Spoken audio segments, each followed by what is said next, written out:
Hello, everyone, and welcome to today's episode of Let's Be Nerds. I'm your host, Lizett, and I am joined by our largest group yet.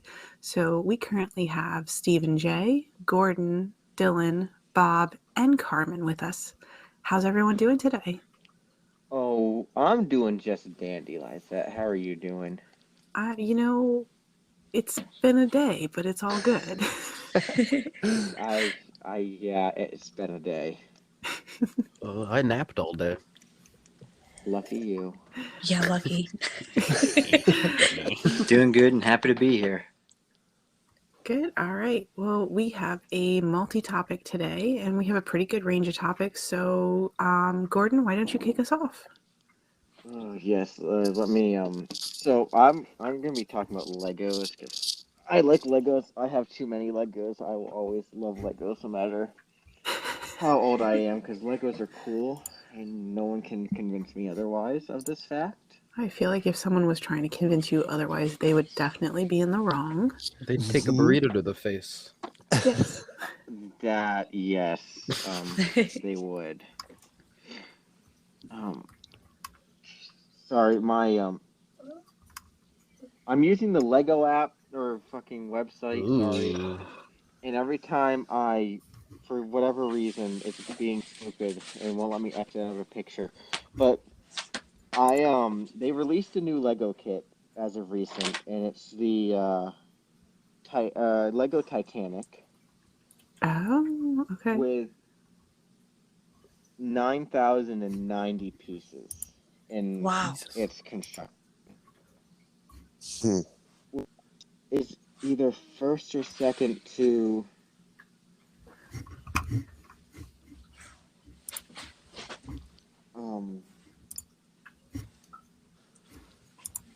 I believe it's second only to the Colosseum,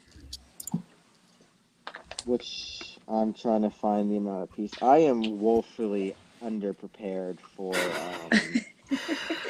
All right. this Well, episode. do you want me to? I have a little bit of commentary on some Lego prices while you figure out what you want to talk about. Yes, the prices are insane. Almost $800 for the Millennium Falcon. Good What? No, see, that wasn't even almost $700. That wasn't even that wasn't even what I was going to talk about, honestly. That's what I thought it was going to be.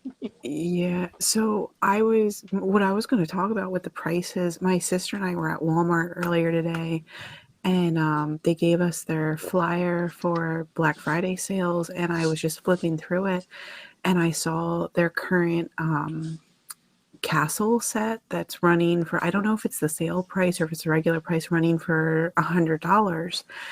And Dillon, do you remember how long ago my mom got us the castle set that we had at her house? I want to say that it was like almost 14 years ago? 15 years ago. Yeah, somewhere I remember, didn't we split that too? What do you mean split it? The way we bought that was weird. No, she paid for it. Okay. I begged her for it. Yeah. No, I thought panting. Now, you performing a seance on your grandmother? Well, I mean, it worked when she bought it, so maybe. But I was just thinking about this because when Gabrielle and I were at the store, I was looking at what the castle set is that currently costs $100 versus the one that cost $100 back about 15 years ago that she bought for us. It hurts me too. The one that she bought for us versus the one that's for sale now, same price, $100. What they're selling now for $100 is the front wall of the castle she bought us. Wait, what? It doesn't have it doesn't have the dragon. It doesn't have half It has like maybe a third of what was in the Will box. not lie, I think I still have that dragon head floating around my room somewhere. Lego Oh, sets have gotten progressively less of contents and incredibly higher in prices. Oh, I yeah. blame inflation. I blame. Well, I would love to blame the fact that they switched to renewable resources, but they've been able to switch to 100% renewable everything in their factories, their bricks and everything. Even the way they produce energy for their plant, everything they're using is completely renewable, and it did not affect the pricing of anything by. It didn't Wow. affect the price of anything. They are able to fully switch to renewable resources for the Legos and energy for their plants without having to increase the pricing of anything, which is everyone said it was impossible. They just kind of shut down every argument saying it is impossible by doing it for years, Mm, which is impressive because I mean that's a relatively short amount of time when you're looking at a corporate scale of things.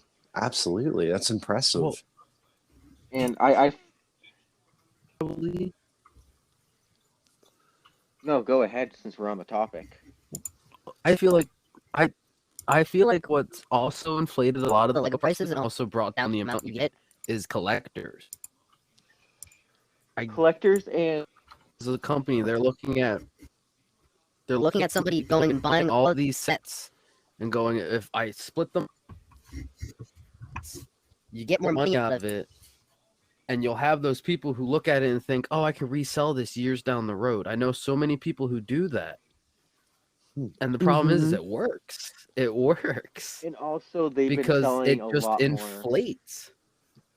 That Ugh. too. They've also picked up a lot more like brand name things. Like look at all the Star pumped out.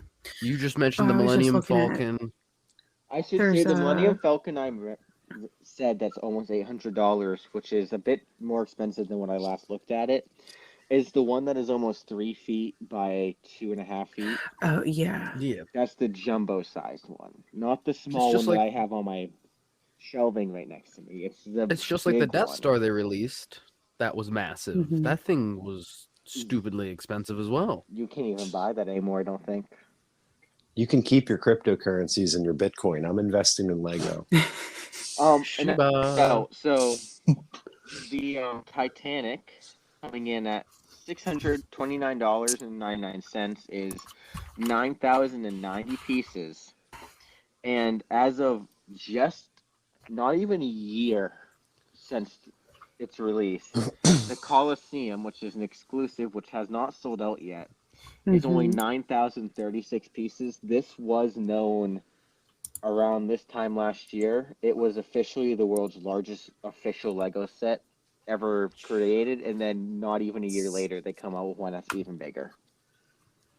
Does the Titanic one come with the door that Jack could have easily fit on? Um, I don't know. I'm looking at it. It looks very nice. it is it comes with there's multiple sections, but it's not that big. It doesn't have that much detail Psh, to where they have the door I don't that want it. is that size, and that's already sold out. Wow. Back order. It came out actually I'm 99% sure it came out on my birthday, so November 1st, and it's sold out 3 days later. Wow. At almost It's saying that there's a limited quantity available for back orders starting on the 8th.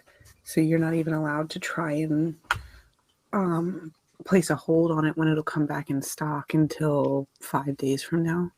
That's because, unlike Xbox and PlayStation, Lego doesn't cater to scalpers. You can only buy so many at a time. They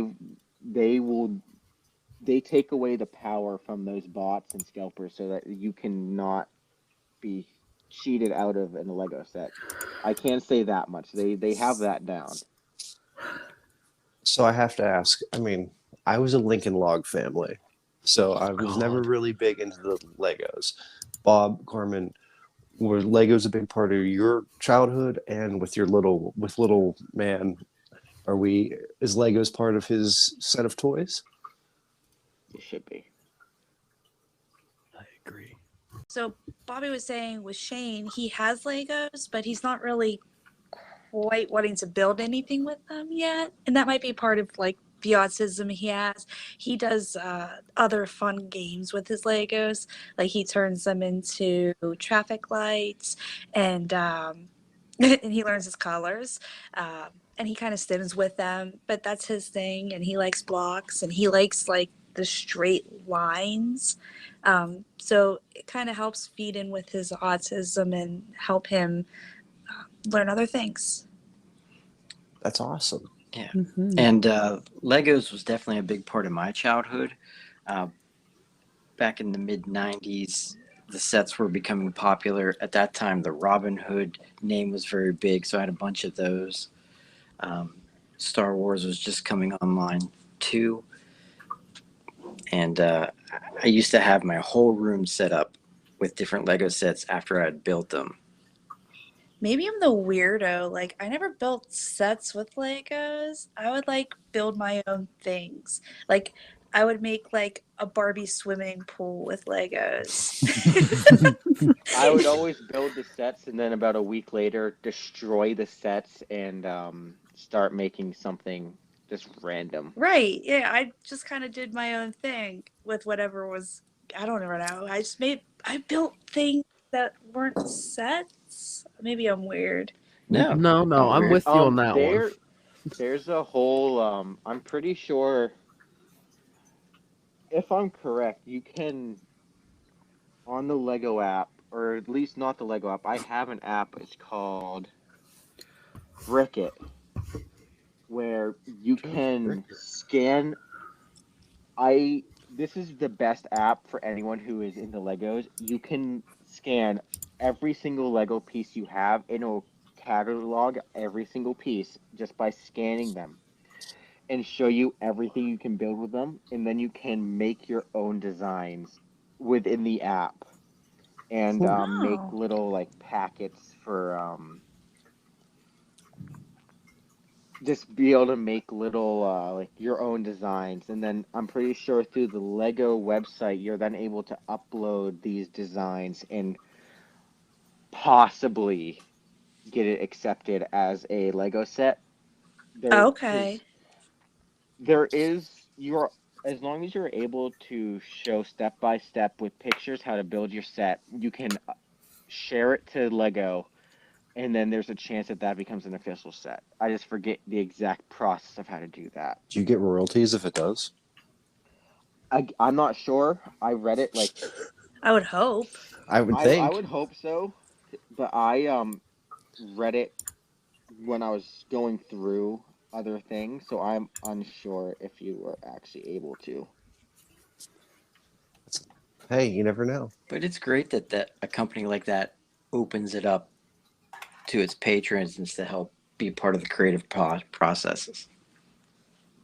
Yeah, if you think about it, not many companies allow that type of user or I guess consumer input or feedback. Yeah. I feel like Lego has done it the best, and they were the best company for it with the creativity that goes into it.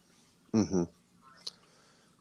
They think outside the box in some ways. Right? I was like, is she being punny? I am being very punny right now. She did it brick by brick. Leave her alone. She worked her way up. Oh my. Well, on that note, Gordon, do you have anything else you want to add, or? I don't think so. Okay. Well, Carmen, since you decided to be kind of punny, we're going to throw it to you next. So you wanted to tell us about some WebToons and then one in particular, right? Yeah. So during the pandemic, I found out about WebToons. WebToons is an app-based format for like online comics. It started actually like way back in the early 2000s. It was created out of Korea, and I might be saying this wrong, so somebody correct me because I don't know. It was a Korean manhwa, not manga, manhwa, I think. It's manhwa. Manhwa? I did Yep. say it right.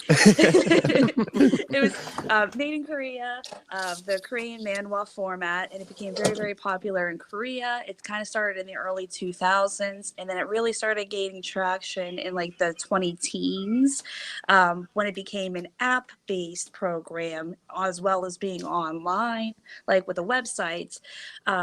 So right now, it still is majorly or majority of the comics are still Korean in that manhwa format, that manhwa style, but it is starting to kind of open up its market with some more Western kind of drawings, artists, and motifs.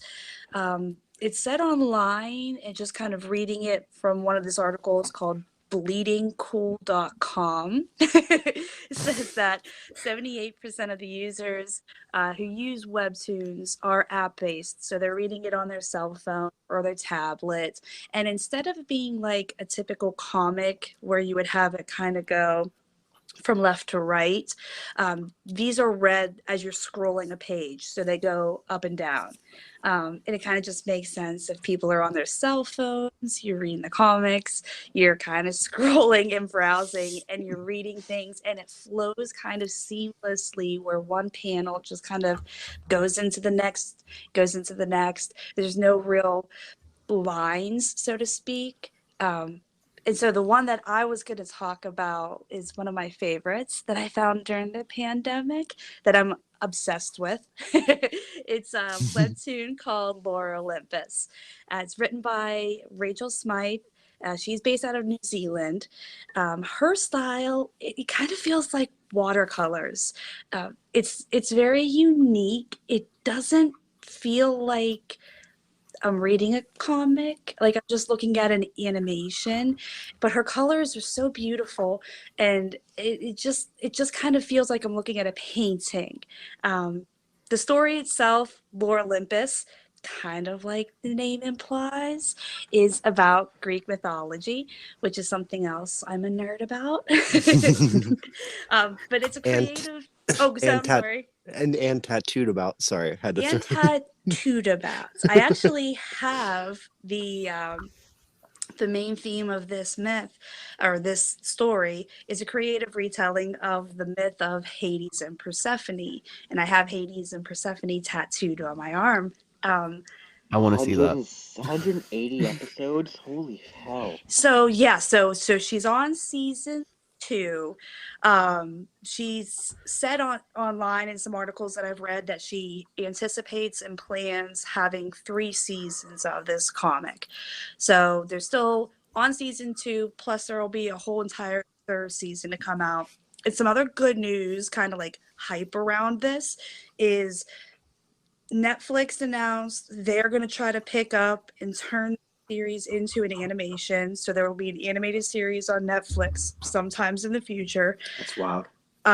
As well as the author was also able to get her entire 1st season in print form, and it just came out. I heard about that. I've pre-ordered it back when she first announced it in like April or May of this year. I have been waiting for this. I have my shipping notification. I cannot wait for this to come.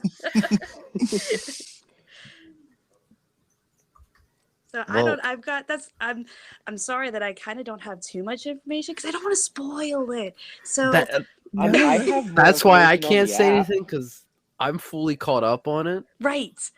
And it's such a great retelling in such a new and different way that makes it more modern and more enjoyable.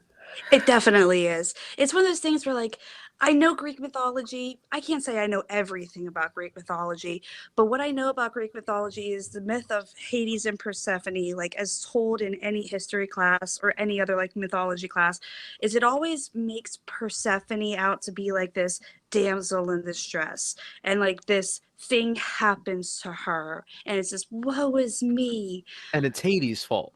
Right.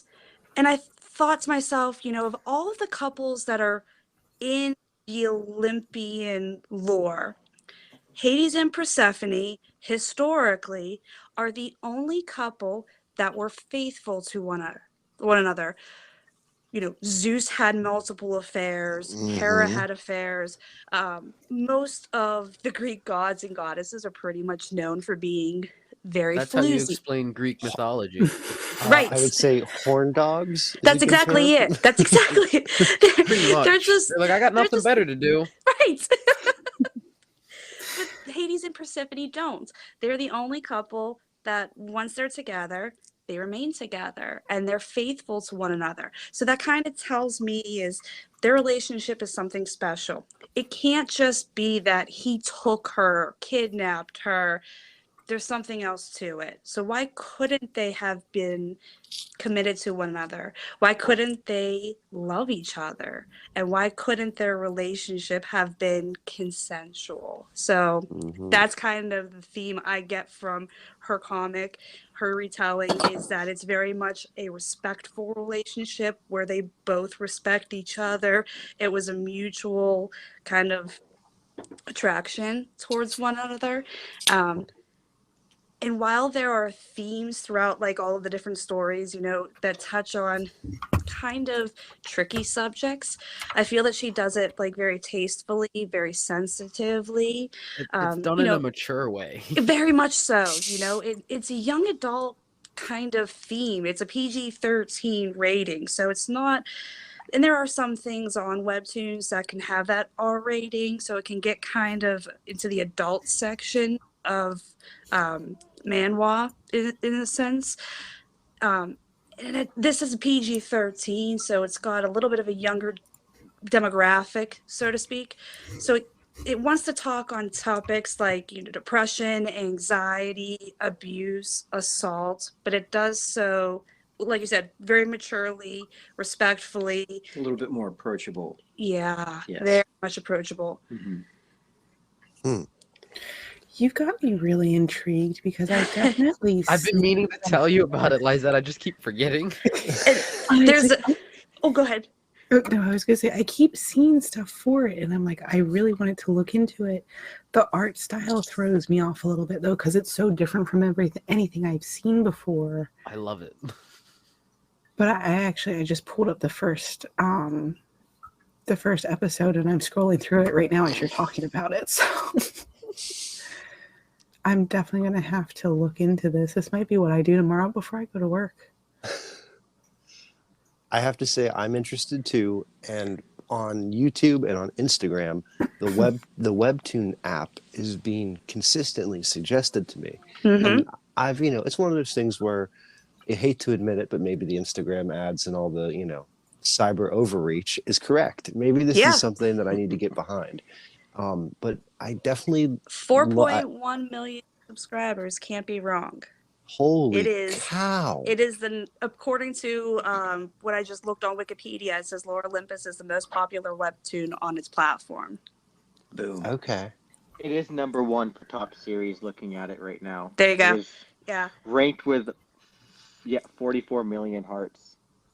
44 million hearts. Now, I am one of those. With Same. 5.3 one of those. million confirmed subscribers, I think, or maybe people with confirmed accounts.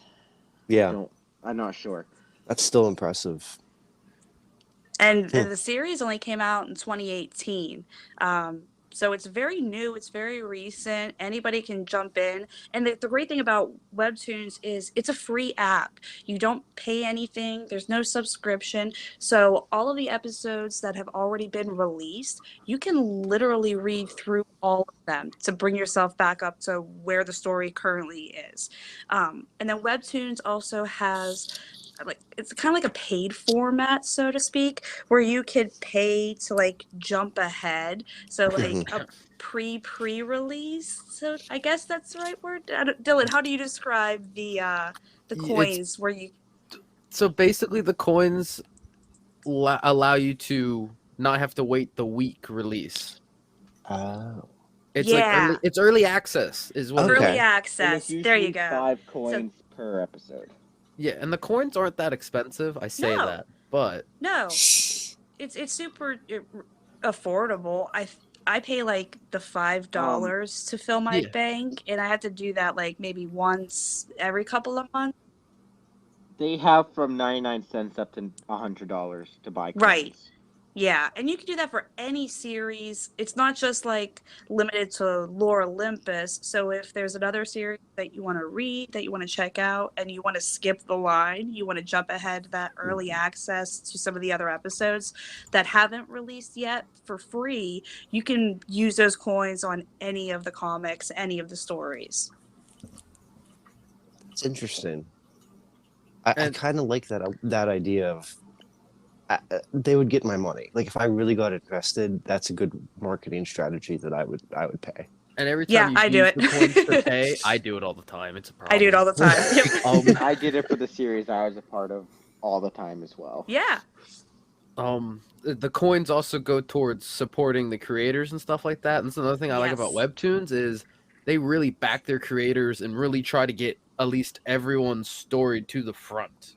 Yes. It's like yeah. every time I they hop do a on- lot of those contests. They're like, if you're just a reader, do you want to try writing and stuff like that? You can join this writing contest and all that fun stuff. Wow.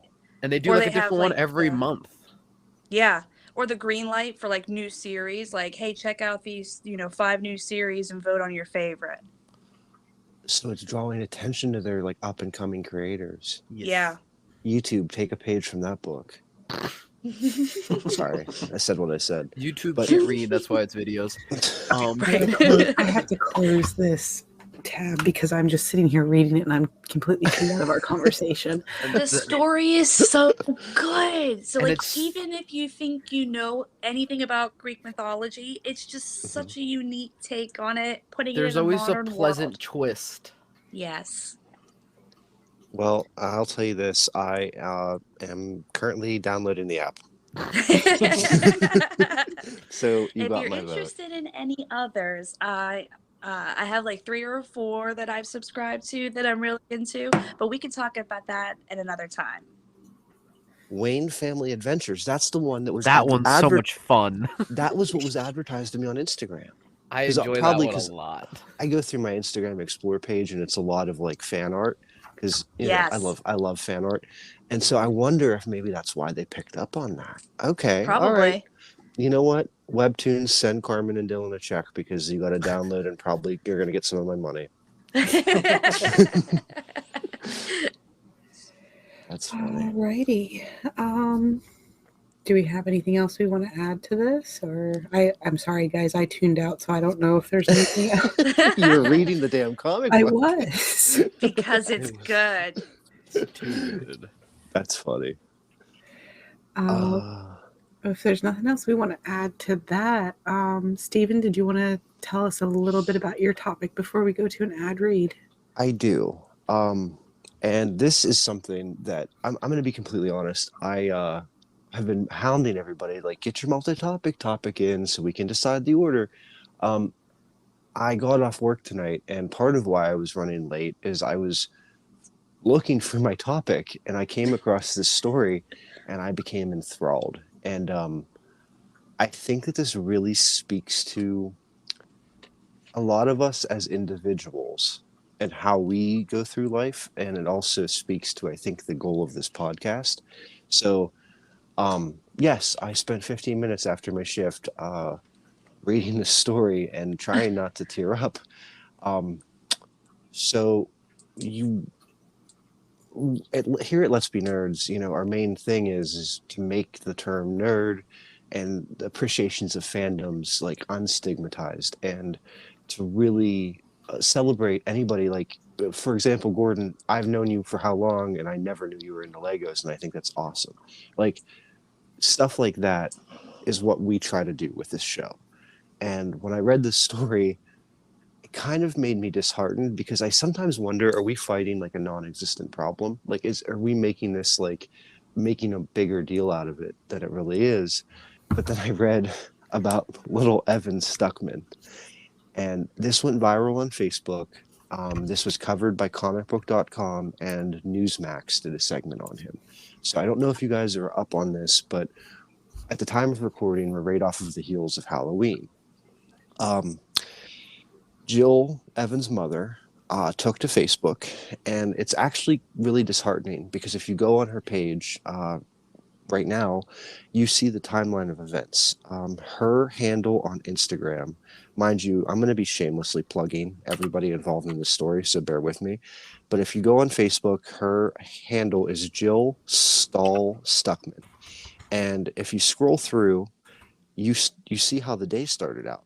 She posted it on October 22nd, and it's clearly like a before school waiting for the bus picture moment.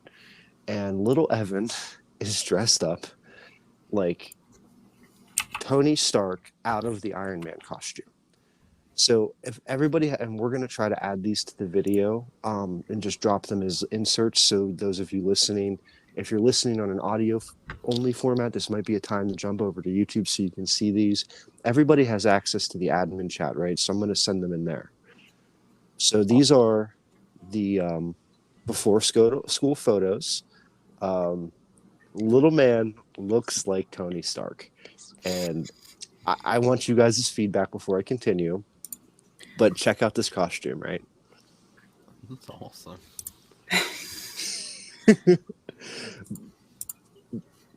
Yeah, that looks so good. It's the Right? glasses. The glasses pull it together. Yeah. And And it's just that look he has. The makeup on the face, the eyebrows. Bob, Carmen, you guys can see admin chat, right? We're On pulling Discord? it up. Okay.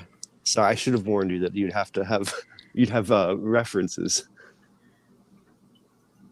You're good. Well, how about Steve, do you want to jump to an ad read while everybody's looking at pictures real fast? Absolutely. Let's do that. We will be right back. All right, we are back. So, all right, so we've all had a chance to look at the pictures that Steven sent us, right? Yeah, he was really cute. Yeah. Right? His little makeup for the mustache. And I think, Dillon, you're right. Like, his little facial expressions really sent it home. He's nailed it. So Just the attitude. he just, yeah. And you can tell that, like, he was really embodying the character.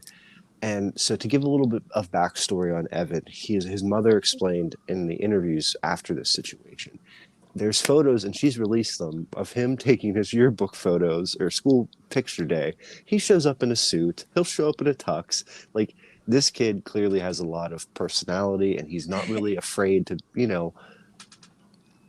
what kid goes to the high school photo or school, or I'm sorry, the school year photo book shoot in a tuxedo?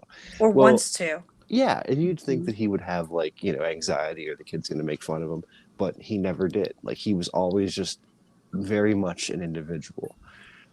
Well, those photos were taken, the ones that I sent you, and 20 minutes later, after he got on the bus, Jill and her husband, who I don't believe was named in the article, received a phone call from the school that apparently, upon arriving at the school after the bus ride, Evan immediately went into the bathroom and he washed all of the makeup off that was making up the mustache and the Tony Stark style facial hair. And he went to the office and he explained to the women in the office that he was not comfortable and he wanted to leave. So Jill and her husband went to the school, and they actually posted a photo. And I personally don't feel comfortable resharing this one. And I know that when she did it, she's made it clear she did not expect this to go viral. So she's actually even gone on record saying that she apologized to Evan because she took a photo of him to show the aftermath. When they finally got him out of the school and back in the car, there's a photo of him in the back seat of the vehicle, and you can see his little eyes are swollen from crying, and he is clearly distraught, and all of the makeup's gone. So Jill went on to explain that he didn't want to stay for his Halloween party, and that essentially the kids on the bus convinced him that everyone would think it was stupid, and that, like, his makeup was stupid, and that essentially the weight of the words of whatever they said to him got to him to the point where he just couldn't emotionally, or did not have the desire to finish out. And the irony of this to Jill was, this is the most confident kid in the world. He doesn't typically care what people say or think. And so whatever they did to him had to have been so terrible that this finally broke him and really beat him down. So Jill wasn't completely convinced that he wasn't going to be upset if he missed the Halloween party that day at school. So she and her husband took him to Starbucks. I believe it was both of them. I'm not sure if maybe the husband was at work, but the way that I interpreted the article, it sounds like both of them were available. They took him to Starbucks. They kind of said the same things like, you do all of this and you never let anything affect you. Are you really sure that you're going to let these people upset you and ruin your day? Because this costume is phenomenal. And so with a little bit of Starbucks love and a little bit of parental love, she finally asked him, she goes, you don't want to miss your party. You want to go back. And he said yes. So quick on her feet, Jill redoes his entire makeup, gets the costume back in order, and they walk in and they have to, I assume, sign him back into school. And apparently all of the office ladies are the ones who really kicked this off. Whatever secretary, administrative personnel were in there, apparently when they saw Evan, they just lost it because he was so adorable. And she said that, that had to have been good for Evan to realize the negative things people were telling him weren't true. So then he proceeds to go throughout his day, and he has an amazing time at his Halloween party. He continuously gets compliments. Jill, being the mother that she seems to be, brought this up to whoever was in a supervisory position, and the boys or girls, they never were specific, who basically bullied him on the bus, were mandated that they had to give him an apology. And so it brought that situation full circle. And Evan, then there's photos after, and they're much different than the puffy-eyed, sad child in the back of the car. Well, then this thing takes on a life of its own on Facebook, and little Evan and Jill go viral. And it is one of the coolest stories. He's received an outpouring of love and support. She said that it's been not just within the United States, it's been all across. She was worried because she kind of posted him in a vulnerable moment with the crying photo, but she was updating the story in real time. So I don't think she did anything wrong as a mother. I think that these types of moments can just happen, and I don't think she did it with the intention of any kind of internet fame. You can tell by the way she speaks and the way she's quoted that she just seems like a very hands-on mom and just was trying to shed light on bullying. Well, now Evan is getting an outpouring of letters and cards, and he actually got a shout out on TikTok from a TikToker that goes, his name's Daniel Morrison, but he goes by the handle Stark Realities. And this guy makes his fame off of looking like Tony Stark. He gave little Evan a shout out. And then there was a lady on Instagram named Charlotte. Her handle, if you want to go follow her, for those of you listening, her handle on there is Starling Rosie. And she wrote Evan and Jill a letter, and then did a piece of art of Tony Stark as Iron Man, and then Evan as Iron Man, or Tony Stark, and she sent them all to him. And quite honestly, it was a beautiful act of kindness. Charlotte, I messaged you on this. If you're listening to this, I messaged you on Instagram. Huge fan of your art. Definitely think what you did was definitely part of making this story a positive one. I just love to see, I hate to hear these types of things, but I love to see the responses. And Halloween's a time for creativity, and it's a time to let your fandom and your nerddom show. And Evan, I can't speak for everyone here on this podcast, but we support you. We think you're awesome. Keep being who you are.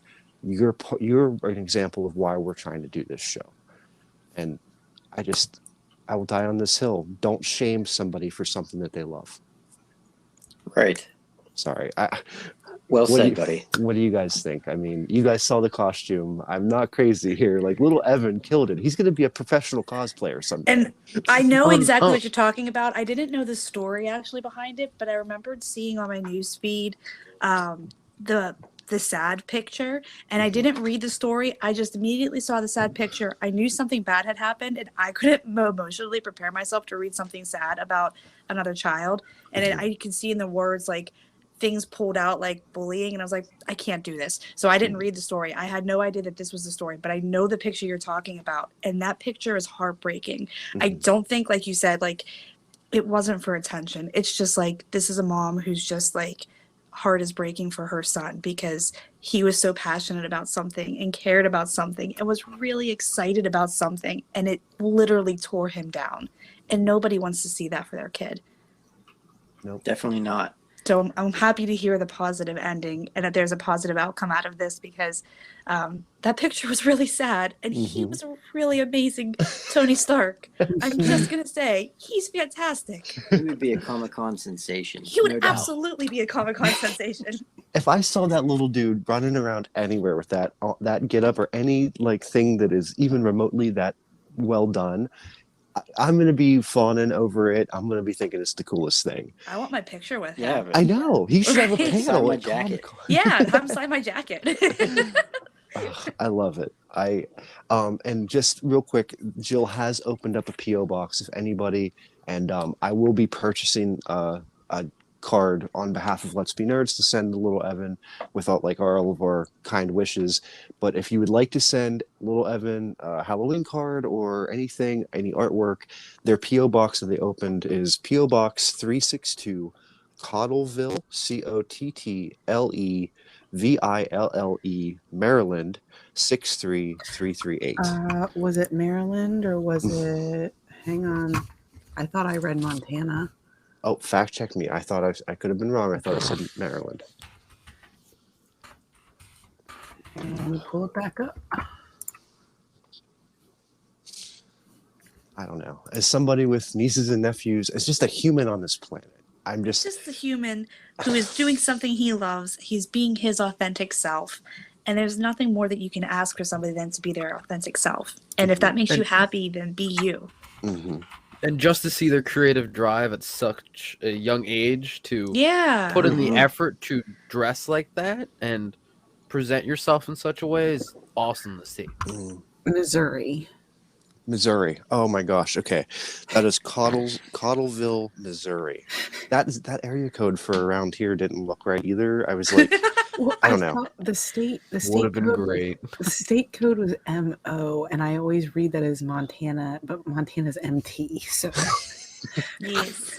Sometimes we got to fact check, and we'll get it right. I never would have noticed.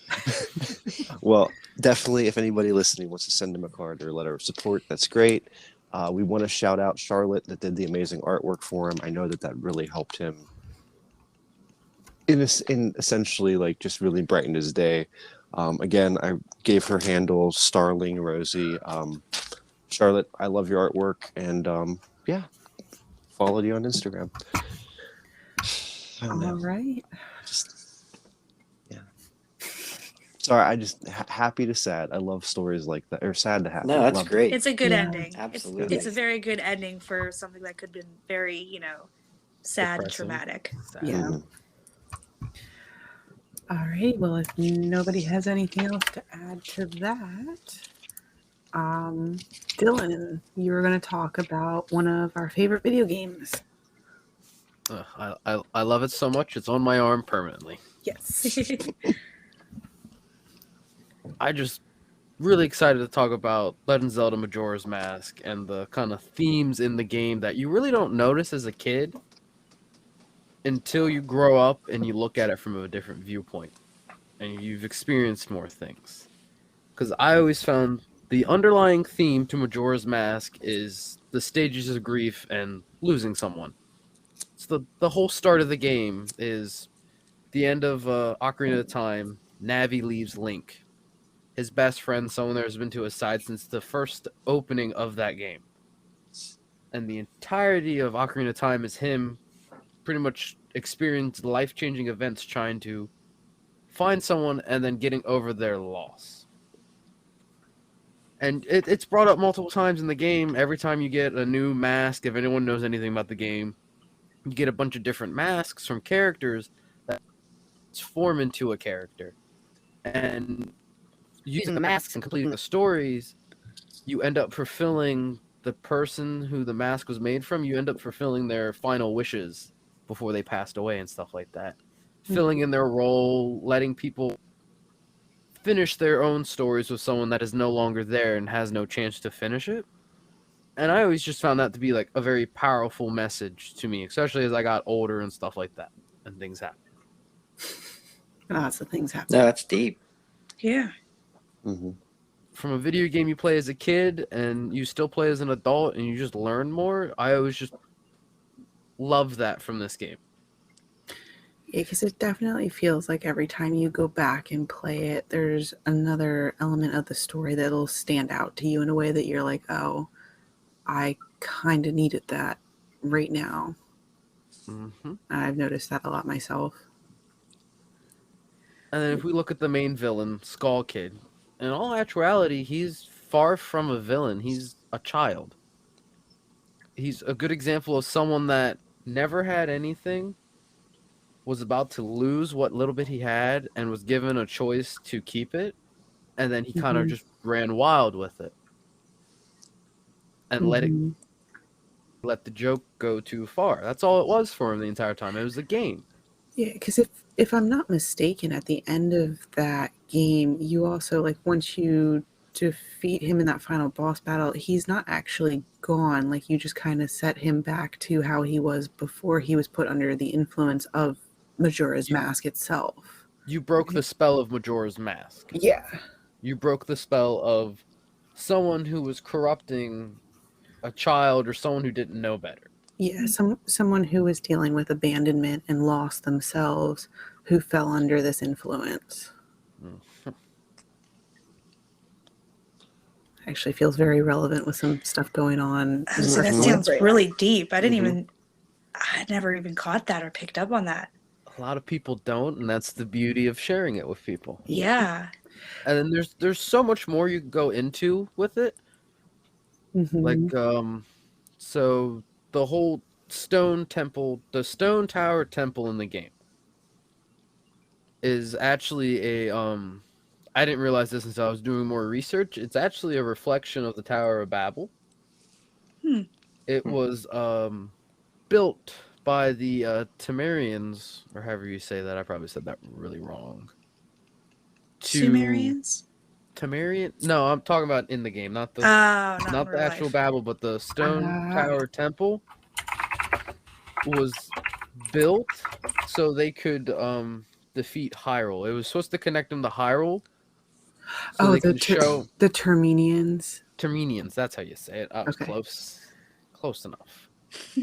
It's just another reflection in a game you don't realize until you actually sit down, read it, and look at it, and understand the game more as an adult. Yeah, there's also did you ever read the manga for Majora's Mask or no? It's been a very long time because I borrowed them from you. Okay, I couldn't remember if you had them or not. I've actually been kind of wanting to. I don't have them anymore. No, you can come over and. Back. Okay, well I know they're on my shelf. You can come over and read them again if you want, but it definitely adds more depth to some of the story that when you're playing the game you might miss out on certain details, and it fleshes out the Skull Kid story a little bit more as well, if I'm remembering correctly. And I believe so. Yeah, kind of what he was going through and why he fell under the influence of the mask, and then at the end of it, I believe Link kind of stays around, tries to keep him company for a little bit because he feels bad for him. I do believe he plays with him. He makes him feel valued. He did the one thing any of the Skull Kids ever wanted was to have someone to play with them. Yeah. Can I tell my Majora's just to Mask feel story? Valued. Yeah, go on. So, Legend of Zelda: Ocarina of Time was a huge part of my childhood, and it came out in a time where it's weird because looking at it as a child versus looking at it as an adult is two different worlds for me. So, Ocarina of Time came out, and it was something that I actively played with my brother, and he was very good at it, much better than I. We had back in the day with Nintendo 64, you could only have like a few saved games, and he had his and I had mine, and he was clearly beating everything and doing everything. And he would help me through certain boss fights and do all that stuff. And then whenever he was away at West Point, and then essentially he was at college, I got a copy of Majora's Mask, and it was like, partially at the time I blamed it on, well, it's too hard for me and Mike's not here to get me through it. So I never appreciated it. And I was seeing some of the deeper meaning behind, like, you're helping everybody in the town with their side storylines. You're helping the married couple, and you're doing this and you're doing that. You're completing all these tasks that seemed at the time almost meaningless to me. But Link, the character, really is like trying to be something to everybody throughout the entire progression of the game. And as a kid, it was frustrating, and I think I was angry because I didn't have my older brother there to beat it for me.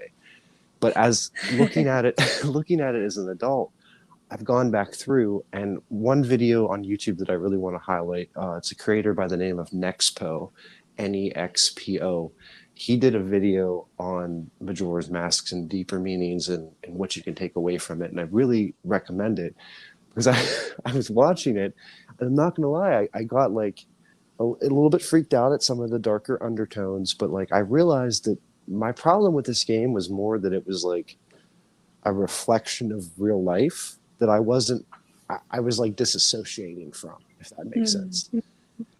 It's a very powerful game, and I wish that I would have actually played through it on the console at the time and not just gone back and run it on an emulator later. You know what I mean? Like I don't know. It's one of those things too, though. If you play that game when you're too young, a lot of the messages do go over your head. Almost all of them. Yes. That's kind of the thing about The Legend of Zelda, because how many games are there now, from the original NES to where we are now. That franchise has always been handled with so much care and always well done that everybody comes into the franchise at different times, and you're able to pick up on those different themes as you grow, as you mature, because it is a very mature and sophisticated game. And that's what I think I love the most about the series overall, is that it means so much to so many people at different times of their life. I agree. 100%. I agree as well. That's why it's my #1 video game series, and no one can change my mind ever. I think a lot of people would side with you on that, honestly. I want to go back to those times. It makes me nostalgic. It brings like you said, Bob, it's like it becomes a part of, whenever you enter that, it becomes a part of whatever phase of life you're in. And I like, in the back of my mind, I long for those days of, I don't know. Because I remember those Ocarina of Time days with you and your brother playing it. I was there watching you guys play it sometimes. And, that brought right there, you just explained that. That was a good time that, I instantly went back to. It's crazy, the effect. It's like, I remember, like, I mean, my parents were never those types of parents that were anti-video game. They understood that it was, there was a limit for everything, but it was like, they also understood it as like, that was bonding. That was, Saturday nights, my aunt, my uncle, and my parents would be hanging out doing stuff, and we would be, all of us playing like James Bond GoldenEye or Legend of Zelda. And it was like, it was such a part of our childhood where we weren't like, I guess, iPad kids or whatever the term that people try to spin it negatively now. It's like that can still be bonding and memories, and it doesn't need a negative connotation. And I'm lucky I grew up in a family that didn't view it that way. Well, how many, kids that were gamers grew up to be parents who are gamers and now game with their children. And that's just as much bonding as going out to shoot hoops or, building Legos, going fishing, those Linking kind of walls. things. Lincoln Lincoln Logs. Logs. Yeah. Listen, we're full circle with this conversation, guys. We'll bring it around town. Mhm. Bring it around. Yeah. Is that a SpongeBob? I think that's It's a SpongeBob. totally a SpongeBob reference. SpongeBob. Love that even more. I'm Also, ready. I'm sorry, Bob. What were you gonna say? Also, does anybody know the Motion City soundtrack song off of My Dinosaur Life, where the singer references the Ocarina of Time? Not off the top No. Oh, of my wait a minute. I head. love them. Me and you have seen them live. Yes. Wait. The name of the song is actually a bunch of like asterisks and things to kind of simulate a censored swear word. LGFA. No, not that one. Okay. It's off the album My Dinosaur Life, and again, it's just like exclamation points, hashtags, and symbols, and it's It's you know, again, exclamation hashtag question mark at exclamation point. Like a censored swear word. Right. yeah. Okay. So the lead into the song is like, back in '99, I beat the Ocarina of Time. I'm quite the legend in this town. That's songwriting. That's I love cool. that. Oh, I love that band so much. Yeah, Motion City is awesome.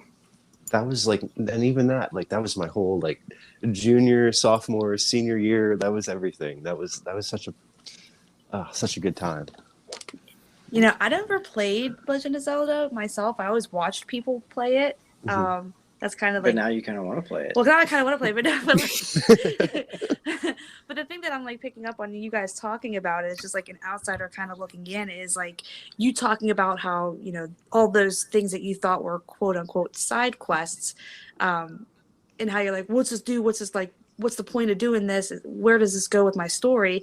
Like outsider looking in, I'm like, okay, but that has like this psychological pull to it of like, Be a good I'm person. one. Yes, be a good Mhm. person. I'm one person, and no, I can't change the world, but I can affect, you know, The lives of people. the around lives you. of people around me. So there's like this like psychology aspect that I'm picking up on just of you guys talking about it. That I'm like, think about how many people would be just nicer people and kinder people in the world if they just played Ocarina of Time. Now that you say that, it That's it points actually out. that's what they were trying. Because what's really interesting when you play Majora's Mask, because you're playing on it's a 3-day time loop, so Okay. you can actually observe the difference You make. if you don't do anything to help certain characters. You can see their story play out if you don't interfere, versus if you help them. You can do it as many times as you want, because at the end of the 3rd day you have to reset the time, go back and start over again. Okay. So you can do, like, you can help someone halfway and then never finish and see how their story plays out. You can help them all the way, see it through to the end, or you can just kind of watch them from a distance and never help and see how it plays out that way as well. So you can't change the world, but for one person, you can, you know, affect their world, so to Yes. speak, In the course of 3 days. in the course of 3 days' time. I also feel like, now that you mentioned that whole, you know, the little helping things in people, I realize it's affected me in my life. I'm big on helping people do their thing, finish their thing, helping them exceed at their thing. And I realize that's kind of the whole point of Majora's Mask and a lot of the Nintendo style games is just being a good person and helping people out. Yeah. And it shaped the man that you've become, Dillon. You know what I mean? know, In a way. it's terrifying to think about it now. I'm gonna go have a crisis now. On the next episode of Let's Be Nerds, Dillon's identity crisis.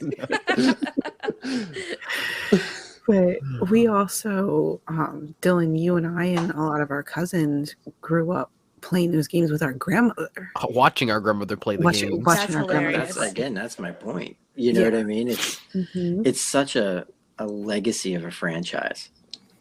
Yeah, because I remember my mom complaining to me about how when my grandmother got the first NES and she was playing the original Legend of Zelda game, and my mom wasn't really fond of video games for a while because she just had bad memories from her childhood where she wasn't allowed to watch TV Because you couldn't save it and turn it off. Yes.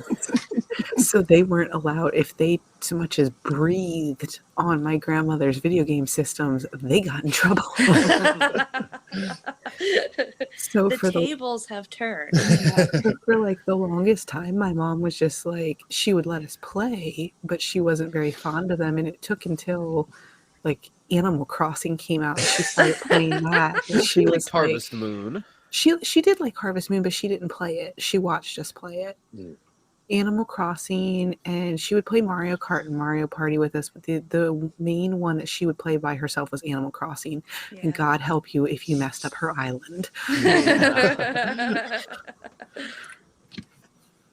I do have to say one thing, and Lizett, I think you'll agree with this. Bob and Carmen are like very heavily, basically family, and in Johnstown standard, they are essentially our family because our side isn't as big as you guys. So friends become family. That is the one thing that I just realized. Bob and Carmen have met so many of our family members, but they never met your grandmother. I would love to see that, because you know what she'd do? She would just be cheering Carmen on, and she'd be constantly busting Bob's balls. Probably. Time. That sounds like a good. So it's really no different than any other day at my house, is what you're saying? Right. She's always very pro woman, and she's always like given a heart. But the thing is like, you know that she doesn't love you. If you're a guy and she isn't busting your balls, she doesn't love you. That's So, true love. That's true love, guys. You love me so much. I love you so much. My grandmother like refuses to remember my husband's name at this point, and she's known him his entire life. She's just like, tell that man you're married to that I love him too. That's She doesn't hilarious. even remember my name. What are you talking about? She doesn't remember my name either. She calls us the cat's name. She calls us our parents' names. That's hilarious. Or she says, "Hey you." Hey you. Yeah, hey you is the more accurate one. Yeah. On my parents' wedding day, she had not met. And you're gonna have to remember the story with me, Lizett, because they just told it when you were in, I think. Yes. But like, she said something absolutely. Like, she's walking into the church. Obviously, my mom is, in her wedding dress, so she's in hiding. Can't be seen. But like, Leah. God bless this woman. She says something like absolutely ridiculous to my dad on her way in. Like, I think he's like receiving people or whatever. Yeah, I can't remember. I can't remember what she said to him. I can't remember what it was. He looks her. This is when I think she met her match. He looked her dead in the eyes and was like, "Oh, you're the one they warned me about. You must be Leah." and they just have loved each other ever since. Ever since. Oh my sorry. goodness. We have to make that connection somehow happen. Yeah, we'll figure it out. It might have to be like a video call or something. Because I know she's not going to really be able to make the trip up as much as she would love to. Mm-hmm. And I know it'll be a hassle to get everybody down here. So either that or maybe meeting halfway for lunch sometime. Mm-hmm. I might be able to make that happen. I want her to do the podcast. So I think when Anchor releases the video version, I think that we'll need to coordinate like an all cast thing and like have her talk about nerd like culture that's impacted her life. And you're gonna have to explain to her what that means. But yes. It could be too bad. Just bring up Pokemon Go, Pikmin. She Sounds how much sounds money? like we just need to, just throw stuff at her and just get her hot takes on everything, and then that will be podcast gold. So like an omnibus of nerdisms. Yes. Extremely entertaining. We love hot takes. If we once we get that set up, I'll just bring her over here and set her up in front of my computer with the webcam and just let her have at it. It might become her podcast after that episode, but I'm here for it. We're just here to support her. We're the supporting cast. Yeah. Well, I'll just take a demotion and it'll be fine. Right? Wait, I got a promotion? Yeah, you're full-time cast now. Oh, okay, cool. Yeah, everybody's like, this is the future, man. I already have an idea for next Wednesday, but we'll get there when we get there. We only have a week. It's fine. It's fine. Gosh, alrighty. Well, on that note, Bob, you have a theme that kind of ties into what we've been talking about, sort of. That's right. I think everybody in this podcast and probably listeners at home love movies and they love video games. Put the two together. What do you think? Something spectacular is going to happen? Sometimes, Hell yeah. sometimes not. Most of the time, not anymore. Sometimes not. But this is just really kind of my observation of a few things. I mean, we all know that video games have a huge fan base in certain franchises like The Legend of Zelda or Final Fantasy, Super Mario Brothers, Resident Evil. There's a bunch of people out there that these titles, these characters, these stories truly mean something to them. And when Hollywood picks one of these up and brings them to theaters, expectations are high for a lot of fans. And are these fans being served? What's their reactions? Things like that. And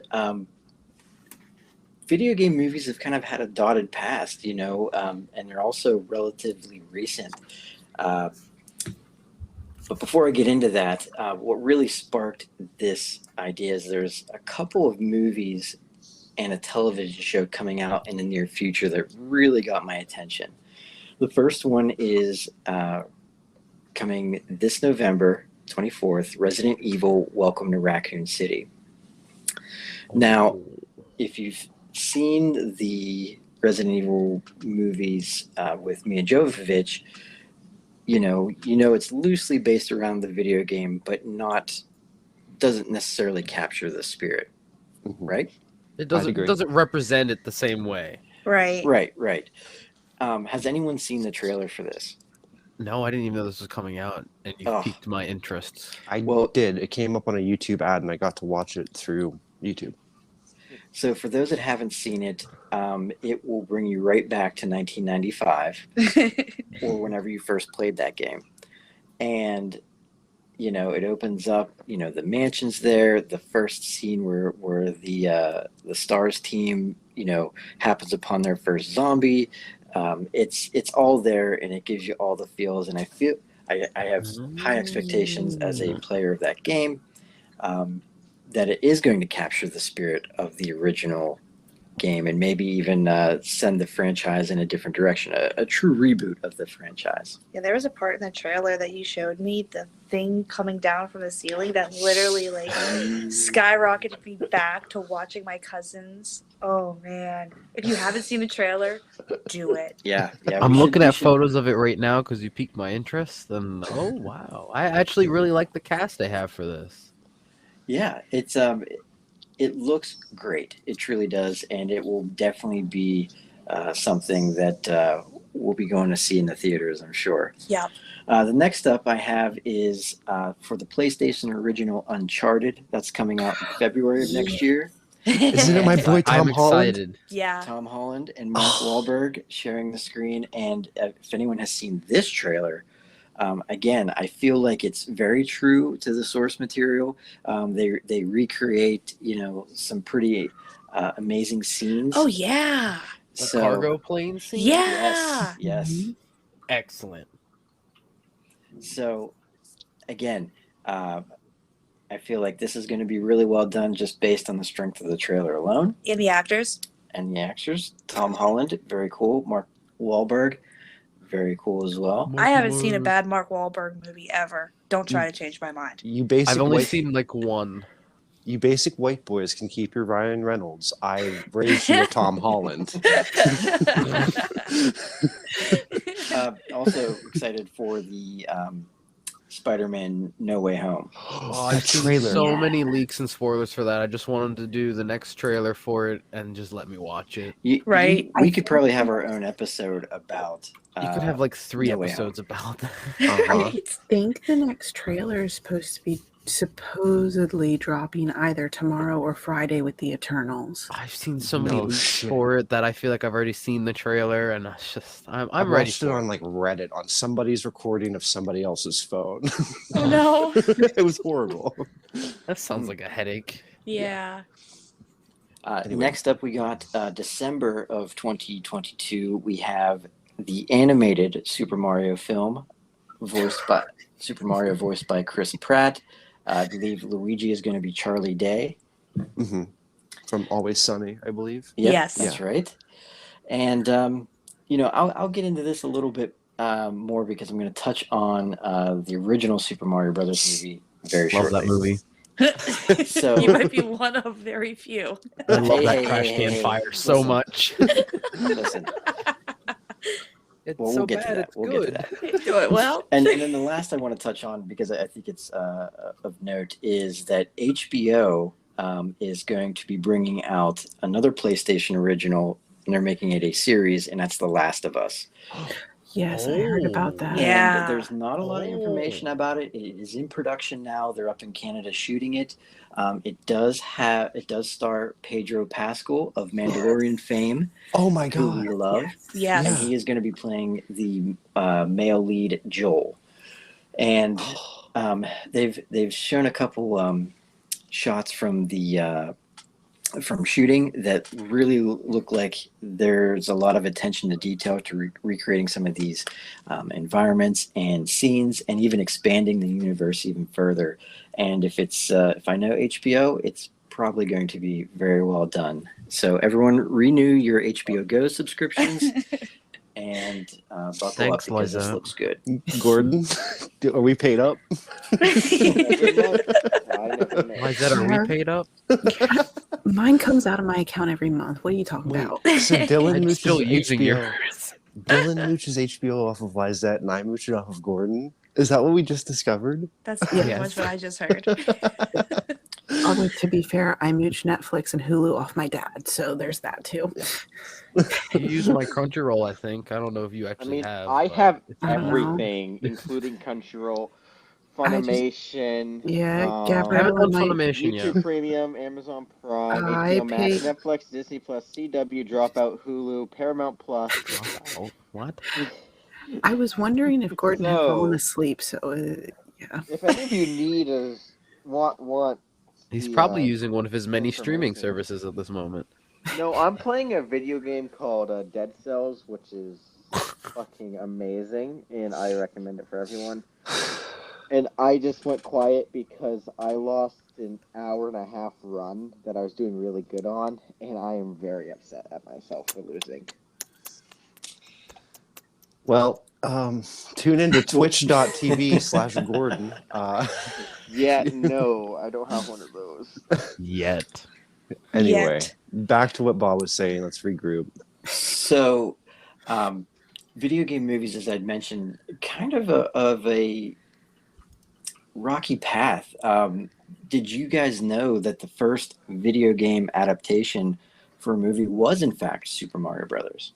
Oh, no. I didn't know that was the first. Yeah, in 1993. What year And, did Tron come out? What's that?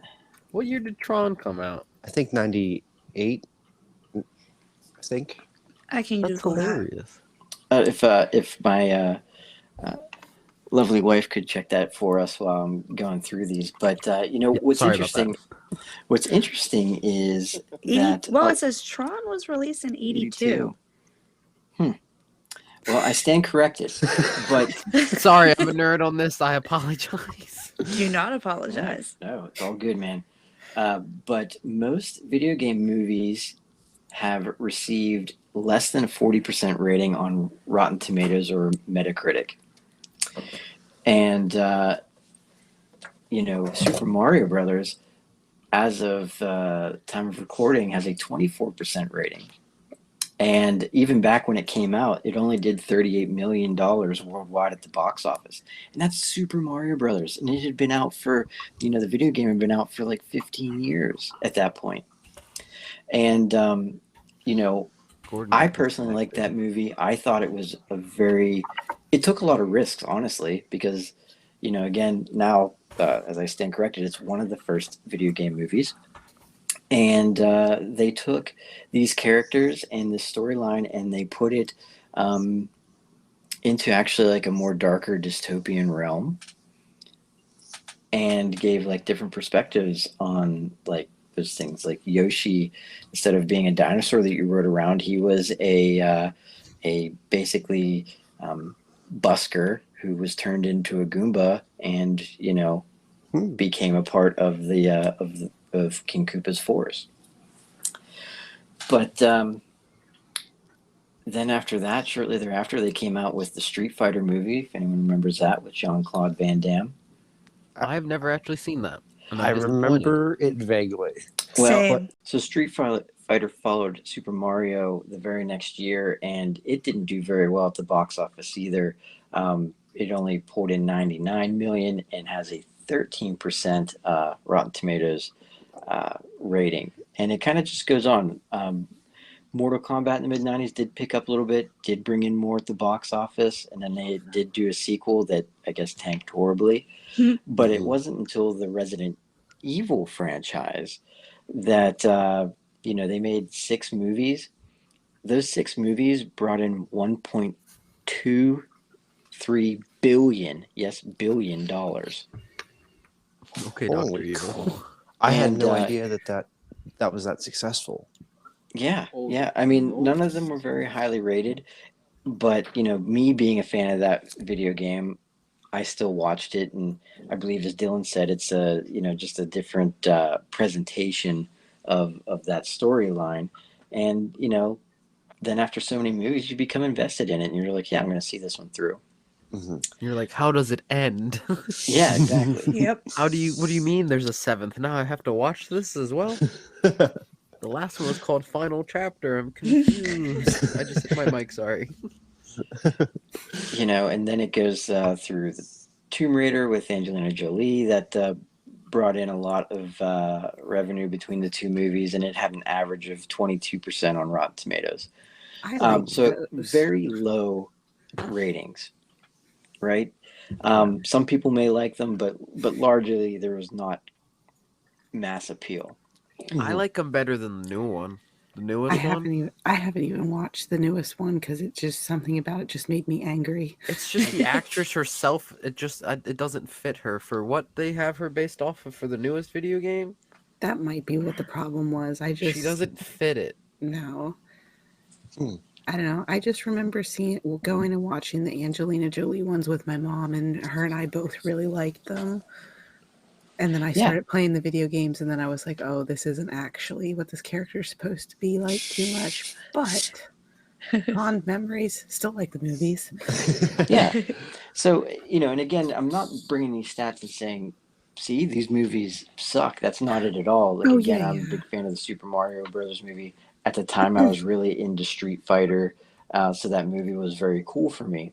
And, of course, we talked about Resident Evil. But my point is that since 2018, the majority of theatrical movies based on video games has over a 50% rating on Rotten Tomatoes and big multi-million-dollar box office numbers. Example, that as you talked about Tomb Raider, it was rated at 52%, and just the one movie alone brought in 274 million. Rampage, back in 2018, brought in 428 million. It was at 51%. They made a Rampage movie, like this video game with the 3 monsters that they're Yeah, The Rock's in it. Yes. It's the Rock I movie. did not know that. That's why I did not didn't know watch that.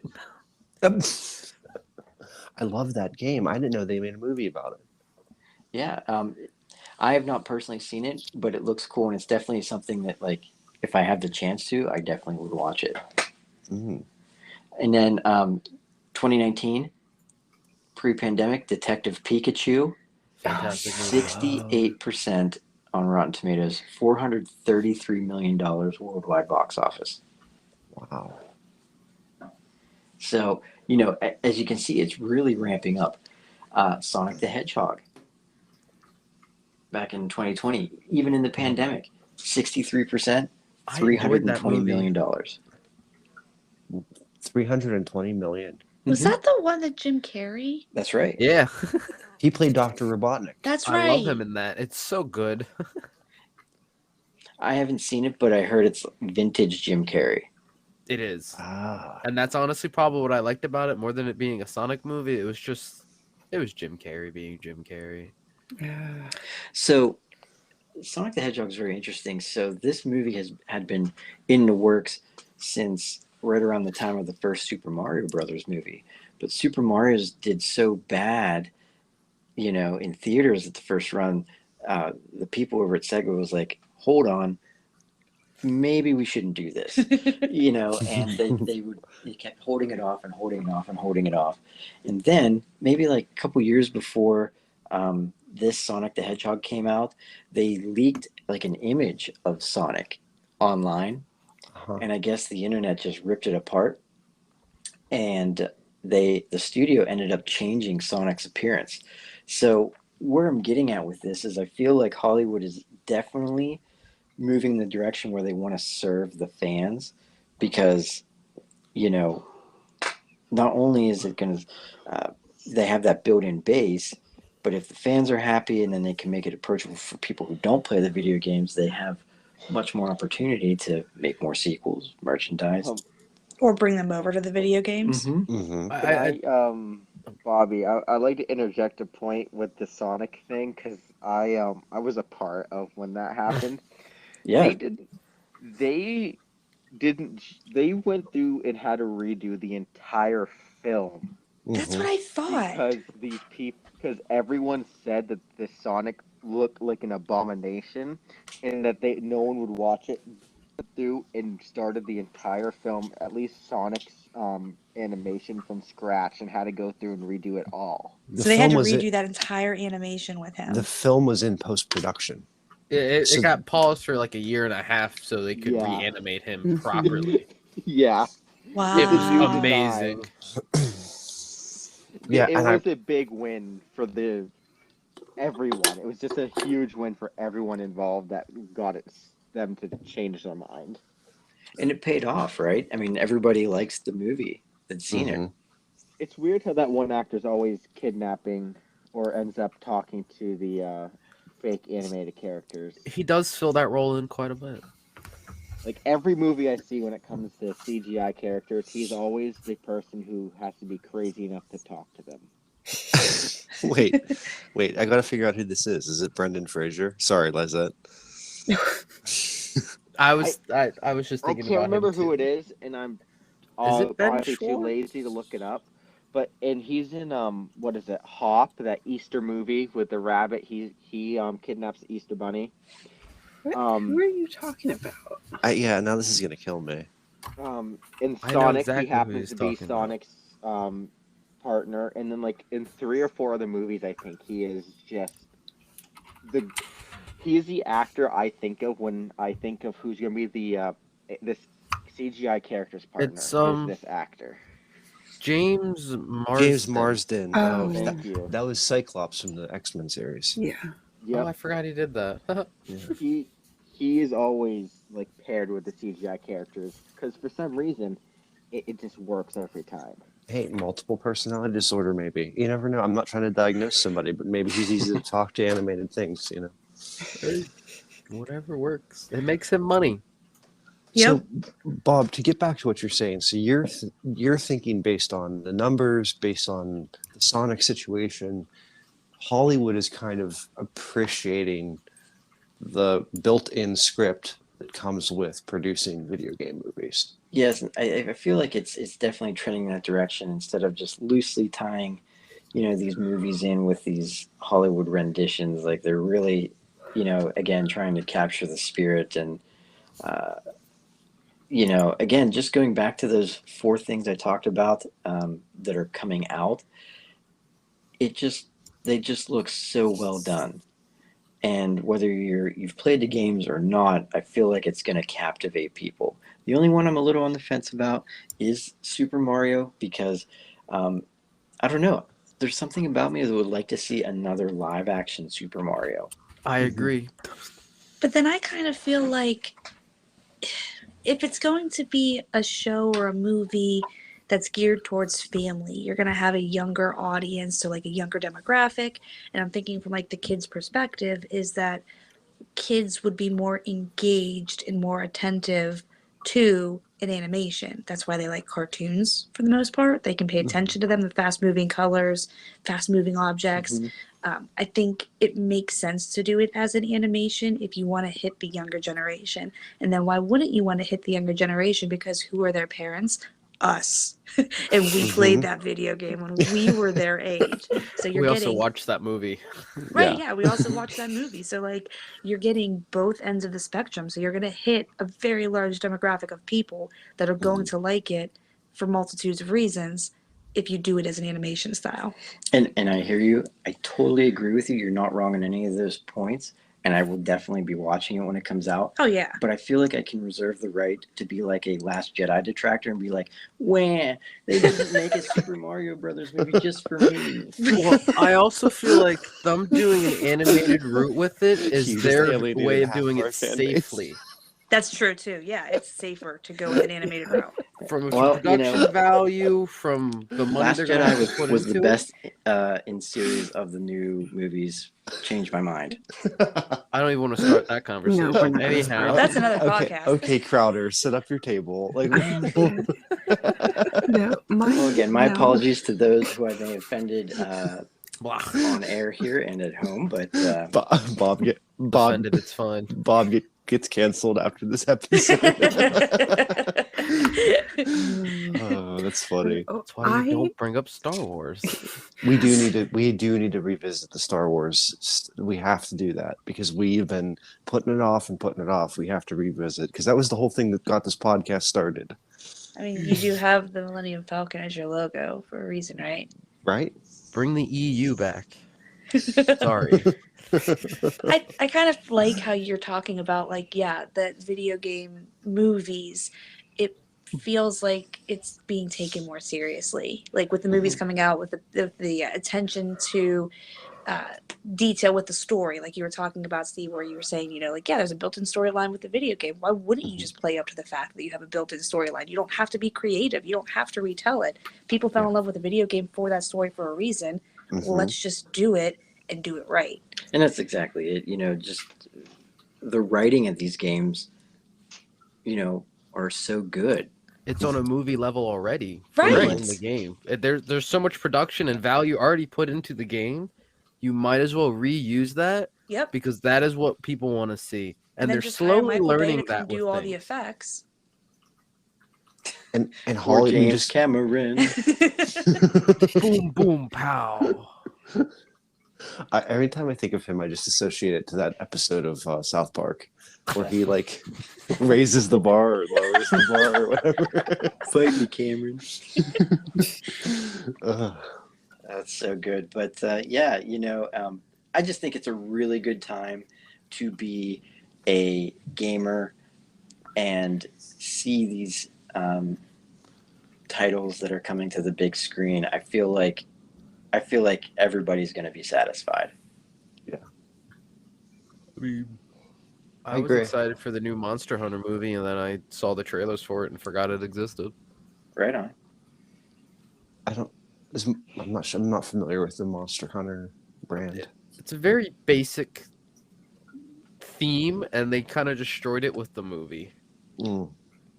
It sounds so familiar. I've probably seen it or something. And a You little off hunt topic, giant- also very. Oh, I'm sorry, I don't want to talk. No, you're good. Little excited for the Batman coming out next year too. Eh. When the trailer dropped, Gordon and I were like at work, and we both were like watching and listening to it in separate parts of our small kitchen. It was very funny. It looks so good. I'm so pumped, Dillon. I don't want your negativity, bro. Like It's not you sound negativity. It's not negativity. I'm just. it's constructive I- criticism. It's not even criticism. I've had my good Batman movies. I'm happy with where Batman is at. No need to do them for a seventh, fifth, sixth time. Anne Hathaway's Selena Kyle was They've absurd. turned him into and it was a James Bond at joke. this point with the amount of actors that has played Batman. Or Doctor Who. Or At least Doctor they don't Who. But kill Doctor off- Who has a good reason for that, and we won't trash talk that show here. We do need to If do a you Doctor trash Who talk episode. Doctor Who, I will physically fight you. I don't think anyone was trash talking it. Gordon, go back to your Minecraft. I'm not playing Minecraft right now. I was going to say, at least they didn't do to Batman what they did to the 007 series, where they killed off their main character and replaced it with a black woman. We're not doing the. Are we doing the politics thing? We don't really need to do I'm that. Is just saying. is that actually true or is that just I don't. rumor? It's No, it's true. Go watch the movie. I'm not gonna watch the movie because Pierce Brosnan isn't James Bond anymore, and I will die on that hill. You have a lot of I- hills. I You used might as to- well call them mountains at this point, Steven. Yeah, and I'm gonna die on all of them, Dillon. I Little used hermit to- cave. It's fine. It's gonna be a very busy That's Friday. his sword. He's a dragon, and that's his sword. I used to be in the same mindset when it came to Spider-Man. I was like, give me Tobey Maguire, give me death. Yes. You know, and then I kind of turned off when, you know, he didn't come back. And then when when we were watching Avengers Endgame, that's the first I had seen Tom Holland as Spider-Man. I'm like, you know what? He's pretty This good. looks pretty cool. So now we're gonna try to jump in and get caught up with those movies before No Way Home comes out. Tom Holland is a king. And I do have to plug his movie. If you are a fan of like thrillers, watch his Netflix movie, The Devil All the Time. It's about like him growing up in a very small town, comes from a very bad home life, and there's a up and coming youth. I shouldn't say youth pastor. He's just a young pastor that moves into the town. And it's a fucking crazy trip to get from point A to point B. But Tom Holland's acting is phenomenal. And like my dad's like very heavily critical on movies, but like I was like, you need to see this. He's watched it 3 times. Wow. That's awesome. It's a good movie. I love Tom Holland, and I think he is my Ryan Reynolds. Like he is probably like he could be SpongeBob in a live action SpongeBob, and I'd watch it. You know what I mean? Like I would. That kid does no wrong. So you are excited for Uncharted. Tom Holland and Mark Wahlberg together. Absolutely. And I never even played Uncharted one day in my life. Not one day. Me neither, but the trailer played for the this movie second is one. like ridiculous and it looks awesome that I'm excited for it. Yeah. I love it. But yeah, now that I've set the internet aflame, that's all I have on that. So Oh, crap. The internet is always on fire. You can compare it to a trash can fire as well. I wanted to make a point about when we were talking about Sonic, like how Twitter is literally the hellscape of the internet. And but Twitter is who mobilized on that Sonic thing and got it done. But it's the most toxic social media platform. I think we can all agree. If you have a Twitter, it's awful. Like, Yeah, but says the guy that says, I retweeted this. I mean, I shared. I mean, Dylan, that's just because I'm aging and I don't know the terms. I wasn't going to bring age into it. That was all you. hey, now that I'm thinking of it too, I think that happened for the live action Aladdin. They changed up Will Smith's appearance because They it freaked did. people out. Oh yeah, I I do remember remember that. that. And I love me some Will Smith. I do. loved the live action Aladdin. I thought it I was I was- haven't fantastic. seen it yet. I was surprised at how good it was because of all of the Twitter shit. I thought it was going to be horrible, and I love that they casted like Bollywood actors, and Yes. they really like. That is the one time where identity politics works in filmmaking because it's like actual representation of what the script is, and I have to agree with Gordon. If this whole thing is true, that they're like taking James Bond, who's a legacy character, Ian Fleming, who's been writing the books forever. I think Mr. Fleming's passed or whatever. Not whatever, but I think he's no longer writing books. Sensitivity out the window. Send me my cancellation notice. But I believe that they're no longer producing books, but they're producing these movies. That to me is where identity politics doesn't fit. Like that's a legacy character. And I love that they did right by Aladdin by being true as true as possible to origin. I heard, and now I'm just speaking completely off the cuff. I heard a rumor that perhaps the next 007 could be John Boyega. Who's that? He was Finn in the newest Star Wars. I've heard Oh, so many shit. He played rumors. Leto in the newest Dune movie too, I believe. Haven't seen Dune. I've Want to heard see so that? many different- Fantastic movie. Sorry. I watched it for 10 minutes and I turned it off because I was bored, Dylan. You're a fool. Dylan, you have no allies on this podcast. I never have allies. You need to watch the original movie, Lizett, if you want to be bored. Nah, I'm good. No, we're gonna watch the whole 4 hours of it one of these days. Sure, I'll get some knitting done while it's on, I guess. Okay, Grandma. be like my sister. She gets bored. She pulls her knitting out in the middle of a dark movie theater when I paid for her ticket. I mean, that is the queen of being unbothered. Like, Oh, I'm just yeah. gonna knit. No, she did it. She did it when we were watching the remake of The Lion King. When it got to where Scar's song should have, where it got to where Scar's song should have been, and it was not. I look over and she's pulled out her knitting, and I'm like, Gabrielle, put that away. She's like, no, I can't. In a fucking movie theater? That's Yeah. amazing. Yeah, no, it was dark. Like, she was knitting by the light of the movie. And I'm just like, Gabrielle, put that away. I'm like, I paid for your ticket. She's like, I can't do it, Lizett. She's like, I can't. This is horrible. She's like, I need to distract myself. I'm like, I am sitting here suffering. You're going to sit here and suffer with me too. It was the Justice League all over again, Dillon, when you and Delaney wanted to leave. And I told you, no, I paid for your tickets. You're going to sit in your seat.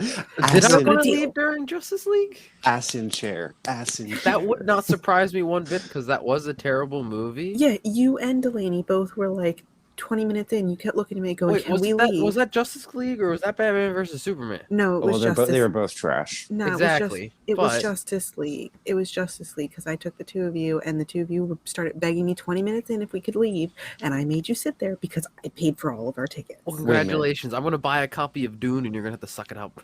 Can I backtrack? I just remembered a counterpoint I had from earlier. Carmen, you had mentioned Super Mario as being animated and how it was going to broaden the audience, and I definitely agree with you. But can I give you an example of where that's gone wrong that I don't want to see Oh, there are Nintendo plenty of fall examples into? where that's gone wrong. Absolutely. Let's start that list. DC Universe, you know, I mean, like Uh-huh. their live action has been so trash, but their animated movies are consistently getting downloads, rents, on Amazon, on HBO Max. They're doing good numbers now, and it's all their animated extended universe is better and more profitable than their live action. Mhm. So that is my only counterpoint to what you said about being pro animated Mario Bros.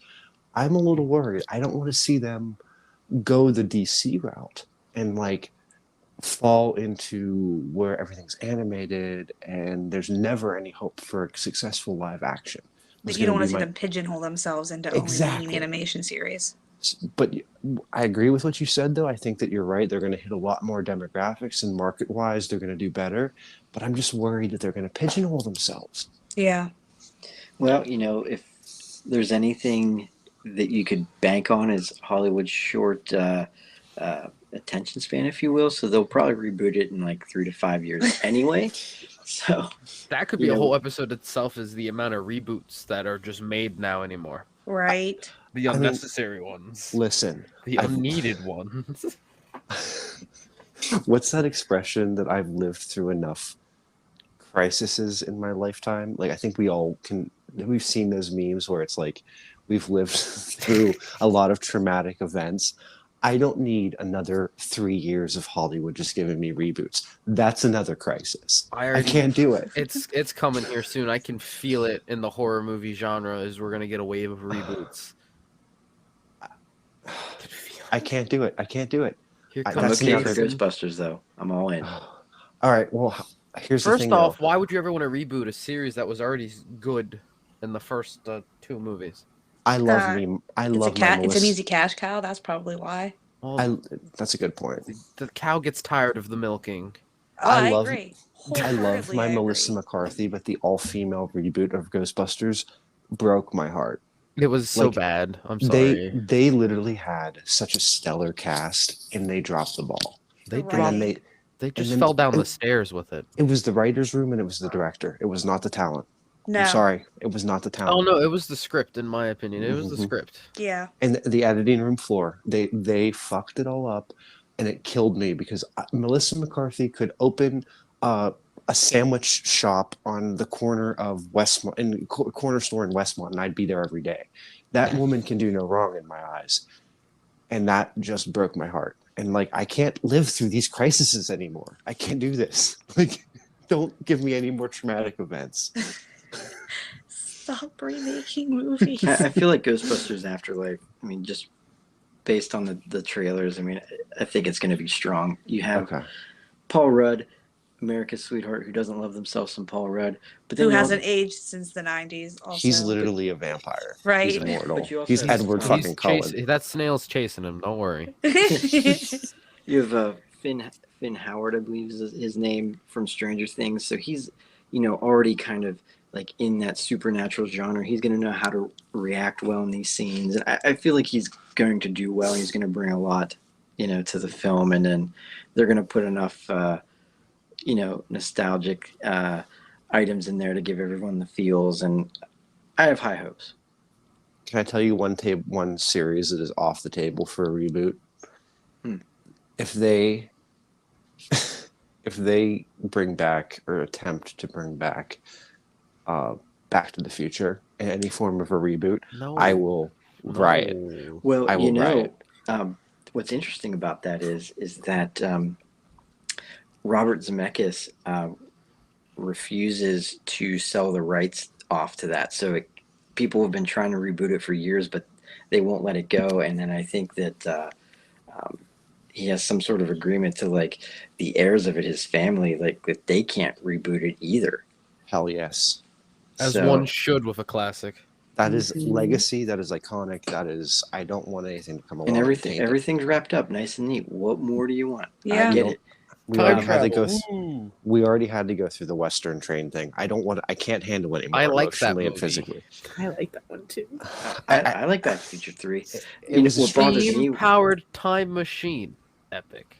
This you could say the same for the Indiana Jones. I think I talked about this the last time I was on, but at the end of Last Crusade, they literally ride off into the sunset. Mm-hmm. It's a perfect ending for quite literally a perfect movie.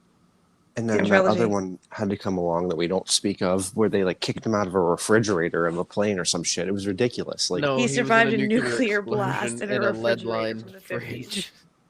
I liked that movie. I got blackout drunk. It was such a of them. traumatizing experience. I couldn't do it. Well, get ready So for Indy fun 5 fact. coming to a theater near you soon. Oh Fun fact, no, it is that's not happening. true. Yeah, That's not it is true. happening. It's They had to happening. pause production because Harrison Ford got injured on set. Didn't he break his leg on a plane door? I don't know. He did Isn't he, like, something. He closed the refrigerator door in his leg. Who's going to be And the I think a villain? plane Like, door who are they dropped going to on him. fight? Because he's I don't already know. done like the Nazis, and then Yeah. it was the Soviets for the fourth one. Like, who's the bad guay? Aliens again. Evil ableists. Probably gonna be some kind of They're cult. nihilists. They don't believe in anything. He'll be a clone of himself from the past. God. Look, now that you spoke that's what it's gonna be now. You've enabled it. I can't do this. I want no part of it. I'm not subscribing to any of this. Ugh. Well, anything else to add to Bob's segment? Oh, actually, I do. I have one more. We're going to do a round table.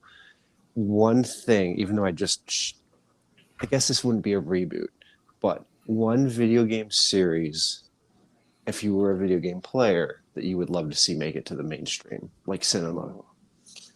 And we're going to start. Lizett, would you like to go first? Because your answer is going to depend. My answer is going to depend on which one you say, because I feel like we're going to say one of the same three things. Either one of you is gonna say Kingdom Hearts. I know it. Shut up, Dillon. No one. I wasn't speaking to you. I actually was going to go off of something a little different, but I don't want to potentially take an option away from Dillon either. So hold on. Oh, I I'm have a looking lot of options. You shoot for it. Go right ahead. I'm looking at my video game shelf right now. So hang on a second. I'm thinking.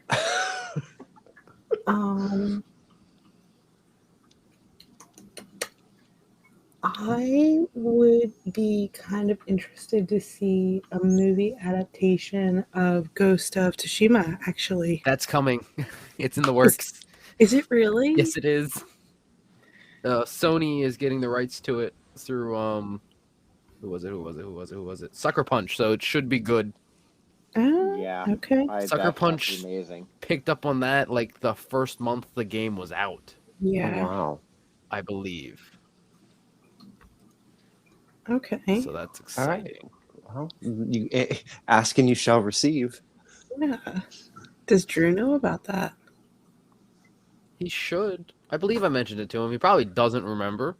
Probably not, because he didn't say anything to me. But then again, he might have been like, "Well, you didn't finish it, so I guess you don't care." But he didn't finish it either. So I haven't finished it either, so I was just getting ready to say that reminds me I need to plug my PlayStation in and keep playing that because it's such a good game.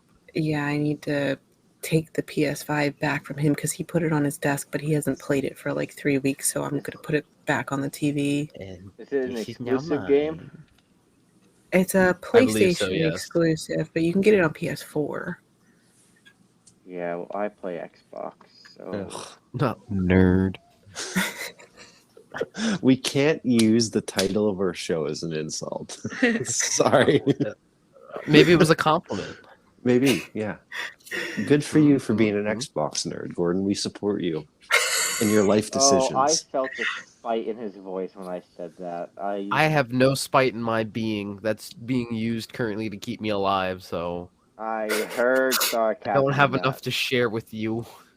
Oh gosh. Okay. So, Bob, what video game that was not mentioned that if you could see it on a big screen, what would it be? That's going to be Crash Bandicoot for me, Steven. Oh, I'm kidding. Oh, I thought you were But, serious. But no, I think it would be great. I kind of like Crash. No, I like Crash too. But yeah, I mean, Crash definitely I'd be into. I'm pretty much fair game for anything. You know, I'm surprised honestly somebody hasn't done like a Call of Duty.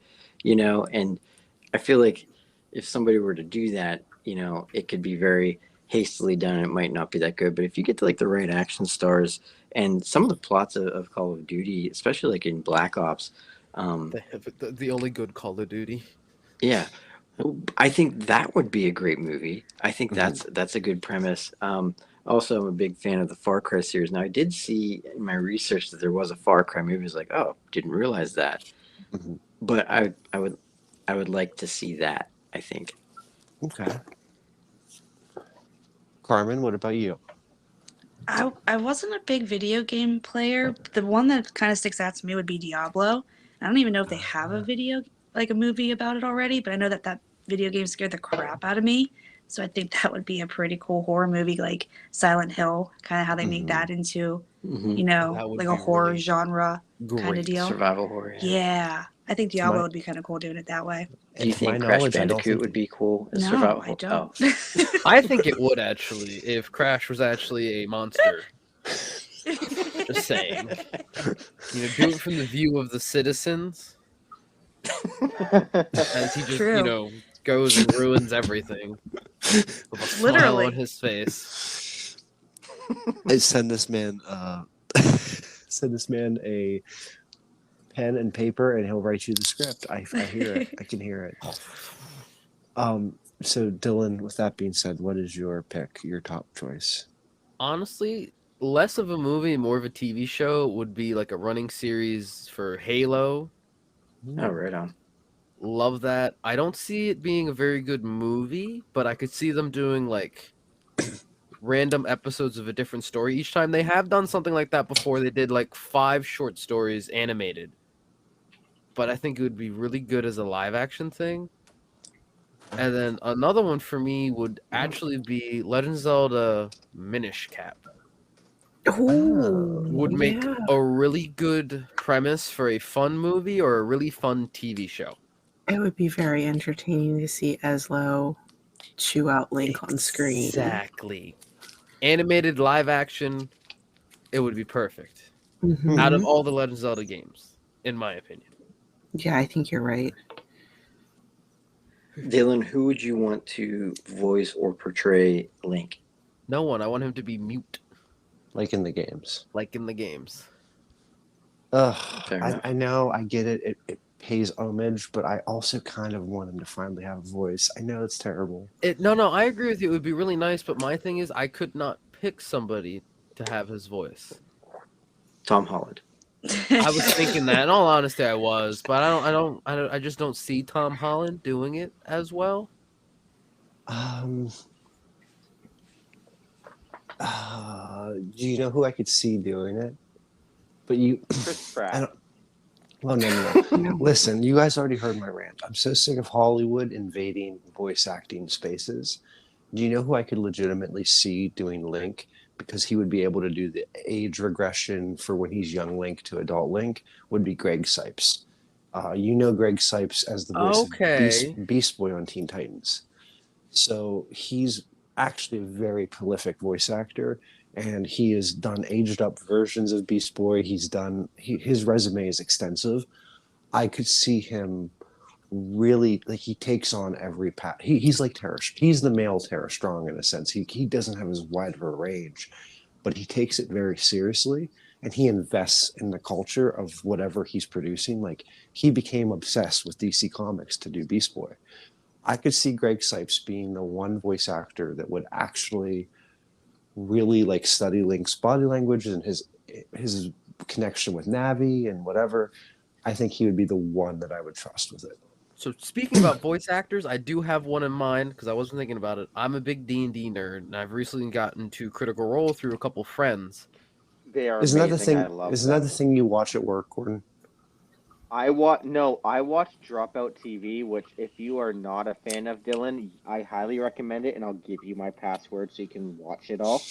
Oh. I might take that up on your offer because I've never heard of it, but it's interesting sounding.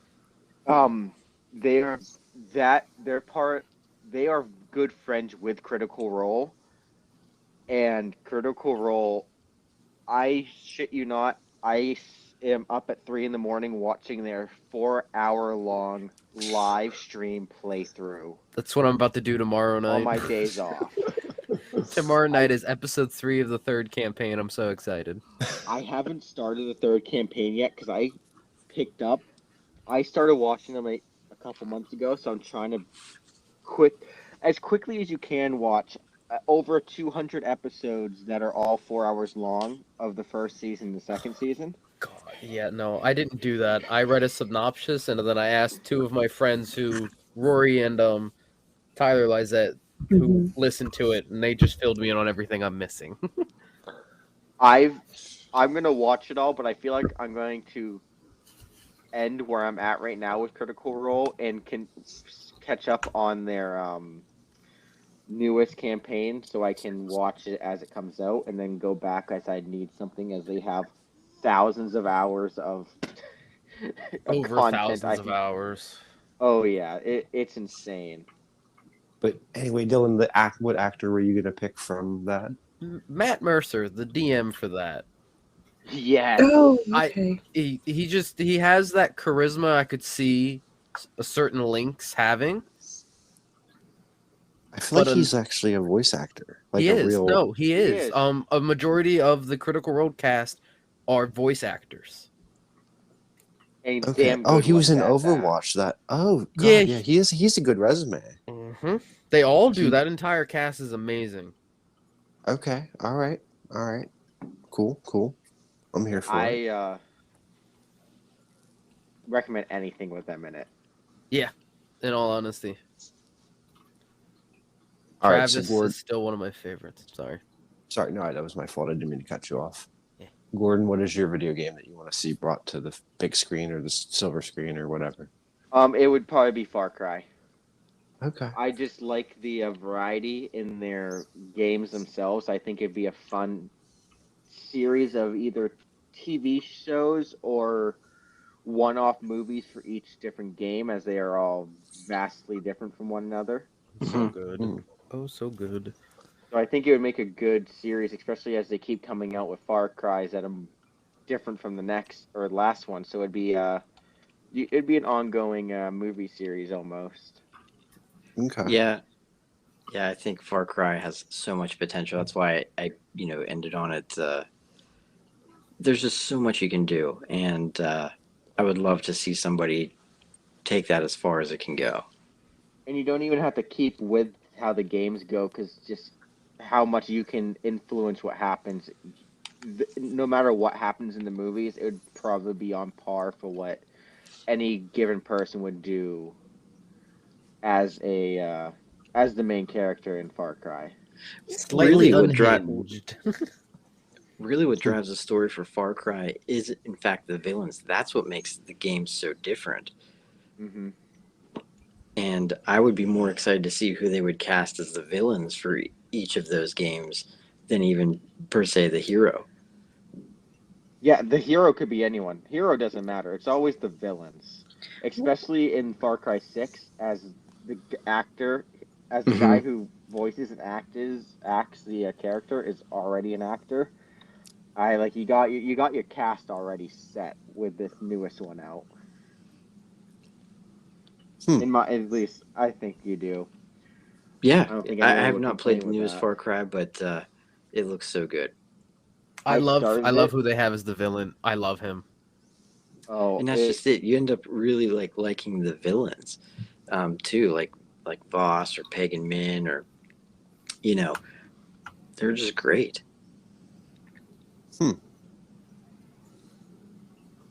Actually, that reminds me, the actor who is the voice actor slash the main character in Far Cry 6, the people at Dropout TV over the pandemic, they have a few different TV shows that they run through their own site, and they had him come on and do sound effects for one of their shows. It was either him or the African American actor in Spaceballs. I just can't remember which of the ones. Might have been both. Interesting. But a very well-known actor that I'm surprised that they had the pull to get him onto their show. Very cool. So I got to give my pitch, and it's not what you pigeonholed me into there, Dillon. Huh? What? You kind of said I was either going to pick Kingdom. One of us was going to pick Kingdom Hearts, and as much as I would love to see that, I understand that that'll probably never be a reality. But the video game that I want to see made into a film series, and this kind of rides off of, again, we're circling back to the Gordon mentioning that 007 may look different. When it comes to the whole identity of it all, I hate when they recreate characters to fit a certain image when there is actual solid structured stories that are not being told, that feature people of color or women or what have you. You don't have to recast a character to be able to tell a good story. There was a video game on Nintendo 64 that I believe it was popular, but I don't know if it was. It needs to be made into a movie, and it's Perfect Dark. Or does anybody remember that or played it? Boy, the title sounds familiar. I just can't recall it. So I've essentially, never heard of it was billed as the sequel to the Nintendo 64 GoldenEye game for James Bond, and it was widely used a very similar art style. It used a very similar play. It felt almost like you were playing GoldenEye, especially their multiplayer level. But essentially, So the same engine. Yes, thank you. I was not thinking of the proper word. But essentially what it is you follow an agent, a spy. Her name is Joanna Dark. And she receives a call from I assume it's a school that she went to for being able to be one of the top spies in the country. And one of the doctors that is there, who's very high up in the agency, essentially gets kidnapped for ransom. And they get kidnapped by the owner of the Datadyne Corporation. And so essentially, the video game starts out where you're rescuing Dr. Carroll. And then you kind of fall into this whole conspiracy where the Datadyne Corporation has ties to Area 51. You eventually go on to realize that they're hiding aliens and they're doing genetic research. And you actually, for a part of the game, have a NCP NPC non-playable character that assists you. His name is Elvis the Alien, and he's a gray alien, and he assists you through the rest of the game. It sounds ridiculous, but that's probably what woke me up to conspiracy theories back in the day. Carmen's shaking her head no on this one. Because aliens are real, they're up to no good. I don't trust them. Well, Elvis is a nice alien, and he wants to just help and get along. All I can He didn't picture in my die head, and because come back home. I don't want to go to bed and have nightmares about aliens, is I have to picture you talking about this gray alien named Elvis as With the Roger from American Dad. He looks similar. So okay, then I'm fine. Then maybe I could play Yeah. this game after all. He looks similar. Okay. And it is truly like a video game story about like a female top spy who you just get immersed in this storyline. It has amazing multiplayer function. It was one of my favorite video games growing up. It was, again, I remember you playing this. It was that's where I remember from. So good. And like she was trained in so many levels of like firearm operation. Like there would be like levels where you were essentially like you had to like rescue hostages, you had to do data research, you had to hack into things. It was a very, very good game that with right now in today's world, we're trying to represent different people. That is the equivalent of a James Bond. And she already has a storyline. She already is built into the universe. There was a sequel in the video game world. I believe there was a revamp whenever like the Wii came out.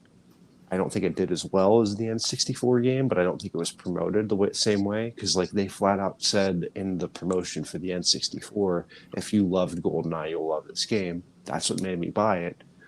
But that is a built-in story. I encourage all of you to like read a little bit about it and see it on, YouTube walkthroughs or whatever, playthroughs, whatever the kids call it. But such a good game, and I would love to see that go to the silver screen. Right on. Well, it has the director for the game production is Martin Hollis, who's the same one that did GoldenEye. Okay. Well, that's probably how they got away with billing it as like feeling like another GoldenEye. Oh yeah, it runs on an upgraded version of the same engine, as you were saying. Mm-hmm. Oh. Very good game. I highly recommend it, and I hope in my lifetime I'll see it as a TV series or a movie.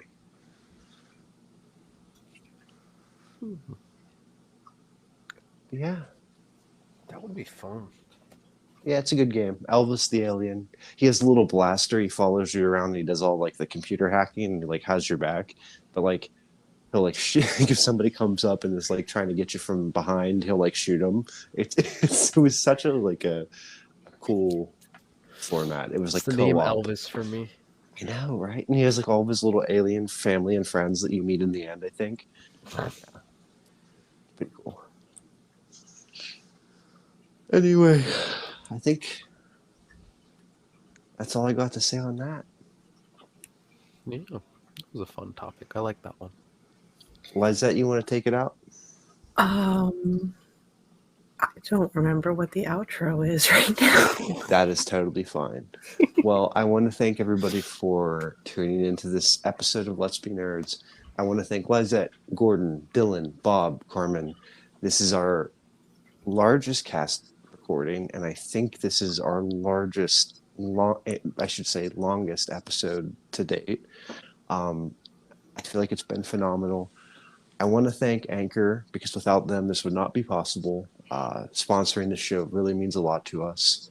If you want to stay in touch with us and be a part of the community we're trying to build, please see the description box below. You'll see the link to the Discord and you'll see the subreddit. Please join up. If you like today's episode, leave us a 5-star write-up review. Leave a review. Tell us what we could do better. Tell us what you loved. If you're watching on YouTube, leave us a comment. Tell us what video game you want to see made into a movie. We just love to hear back from you guys, and it makes this whole thing worthwhile. I want to also give a shout out to Charlotte for the artwork we were communicating during this podcast. You are welcome on the show anytime. I'd love to hear a little bit more about your experience with little Evan. We are definitely pro costume positivity and being yourself and expressing yourself, and the word nerd is not a derogatory term. We are all nerds in our own right, and that's what makes us awesome. And I hope you join us in that, and I hope you see what we're trying to do with this podcast. With that being said, I think that's all we got for you today, and tune in next time for another wonderful episode of the Let's Be Nerds podcast. Gordon, Lizett, are you guys as excited about the New Year's Eve special as I am? You know it, Steve. I mean, I know me and Drew are excited. We're both going to be there. And I think, Dillon, you're going to be there too, aren't you? You bet your shiny gold buttons I'll be there. Guys, do you know who else? Carmen, you are coming. I'm so excited. Yeah, me and Bobby wouldn't miss it for the world. So this is going to be our first time doing a live event, and people that are listening can actually come in, join the chat. They can join in on a microphone or through text chat, and they can actually be a part of it. This is like the best way to end season 1. I lost my left shoe thinking about it. Did it knock your socks off? I didn't even have those on in the first place, so just a shoe. Just a shoe. What time is this going to start at? So we're looking at, because obviously we have to celebrate midnight. So we're thinking around 10 or 10:30. We're going to have more details to follow. So this is really important. If you want to be a part of our New Year's Eve special, you have to get on Discord or Reddit. You have to be a part of the community to be on. I can't explain how excited I am for us to be live. We're going to take your chats. You can join in on the call. Tell us what you like about the show, what you don't like. This is going to be the most interactive we've ever been with anybody. It's so exciting. But, Gordon, do you know what the real thing is? Is they have to have Green Room. Can you tell them about Green Room? You have to have Green Room. Green Room is a lovely addition to Spotify where we are able to go live and just be able to record with all of you guys listening in. You guys can ask to speak with us. You can join us. You can join in the live chat throughout the whole thing. We can bring you on so you can share your opinion on our podcast or just your opinion on some random BS like we love to do on our podcast and just chill with us all night. And Lizett, do you know what the best part is? What's If that? are you a listener to Spotify? Yes. If you have a Spotify account, you can just download the Green Room app and immediately create an account. How easy is that? Oh, okay. So it just ties into the account that you already have for Spotify. Exactly. It's perfect. It's going to be like a 2-second download process and then a 2-second sign-in process. Okay. Carmen, I don't know about you, but I would really think that it'd be cool if some of our listeners would like either join in on the voice chat or through text and tell us New Year's resolutions. Are you big on New Year's resolutions?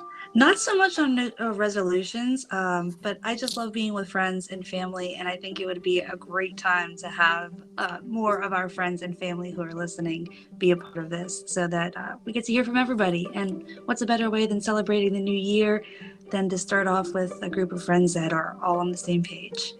Exactly. Dillon, I can't wait. Are you excited? I am. Like I said, I lost my left shoe, and I think the cat took the right. Oh my gosh. I should hopefully find it in time. If not, like you said, I can join through Reddit or I can join through the Discord.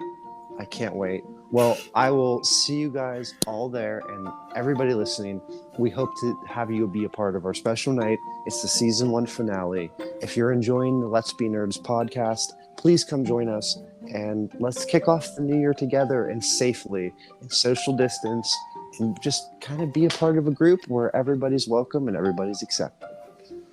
Hope to see you there.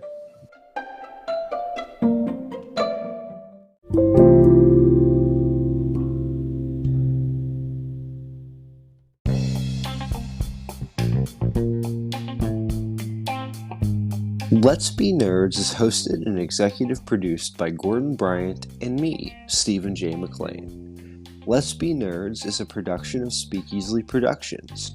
Our social media manager is Kylie Gregg. Our managing producer and co-host is Lizett Ayala. Today's guest host was Robert Van Jacobs. You can follow him on all social media platforms at BobbyDubMusic.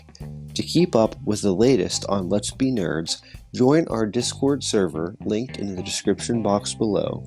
Follow us on Instagram at Let's Be Nerds Pod, or find us on Twitter at Let's the letter B Nerds.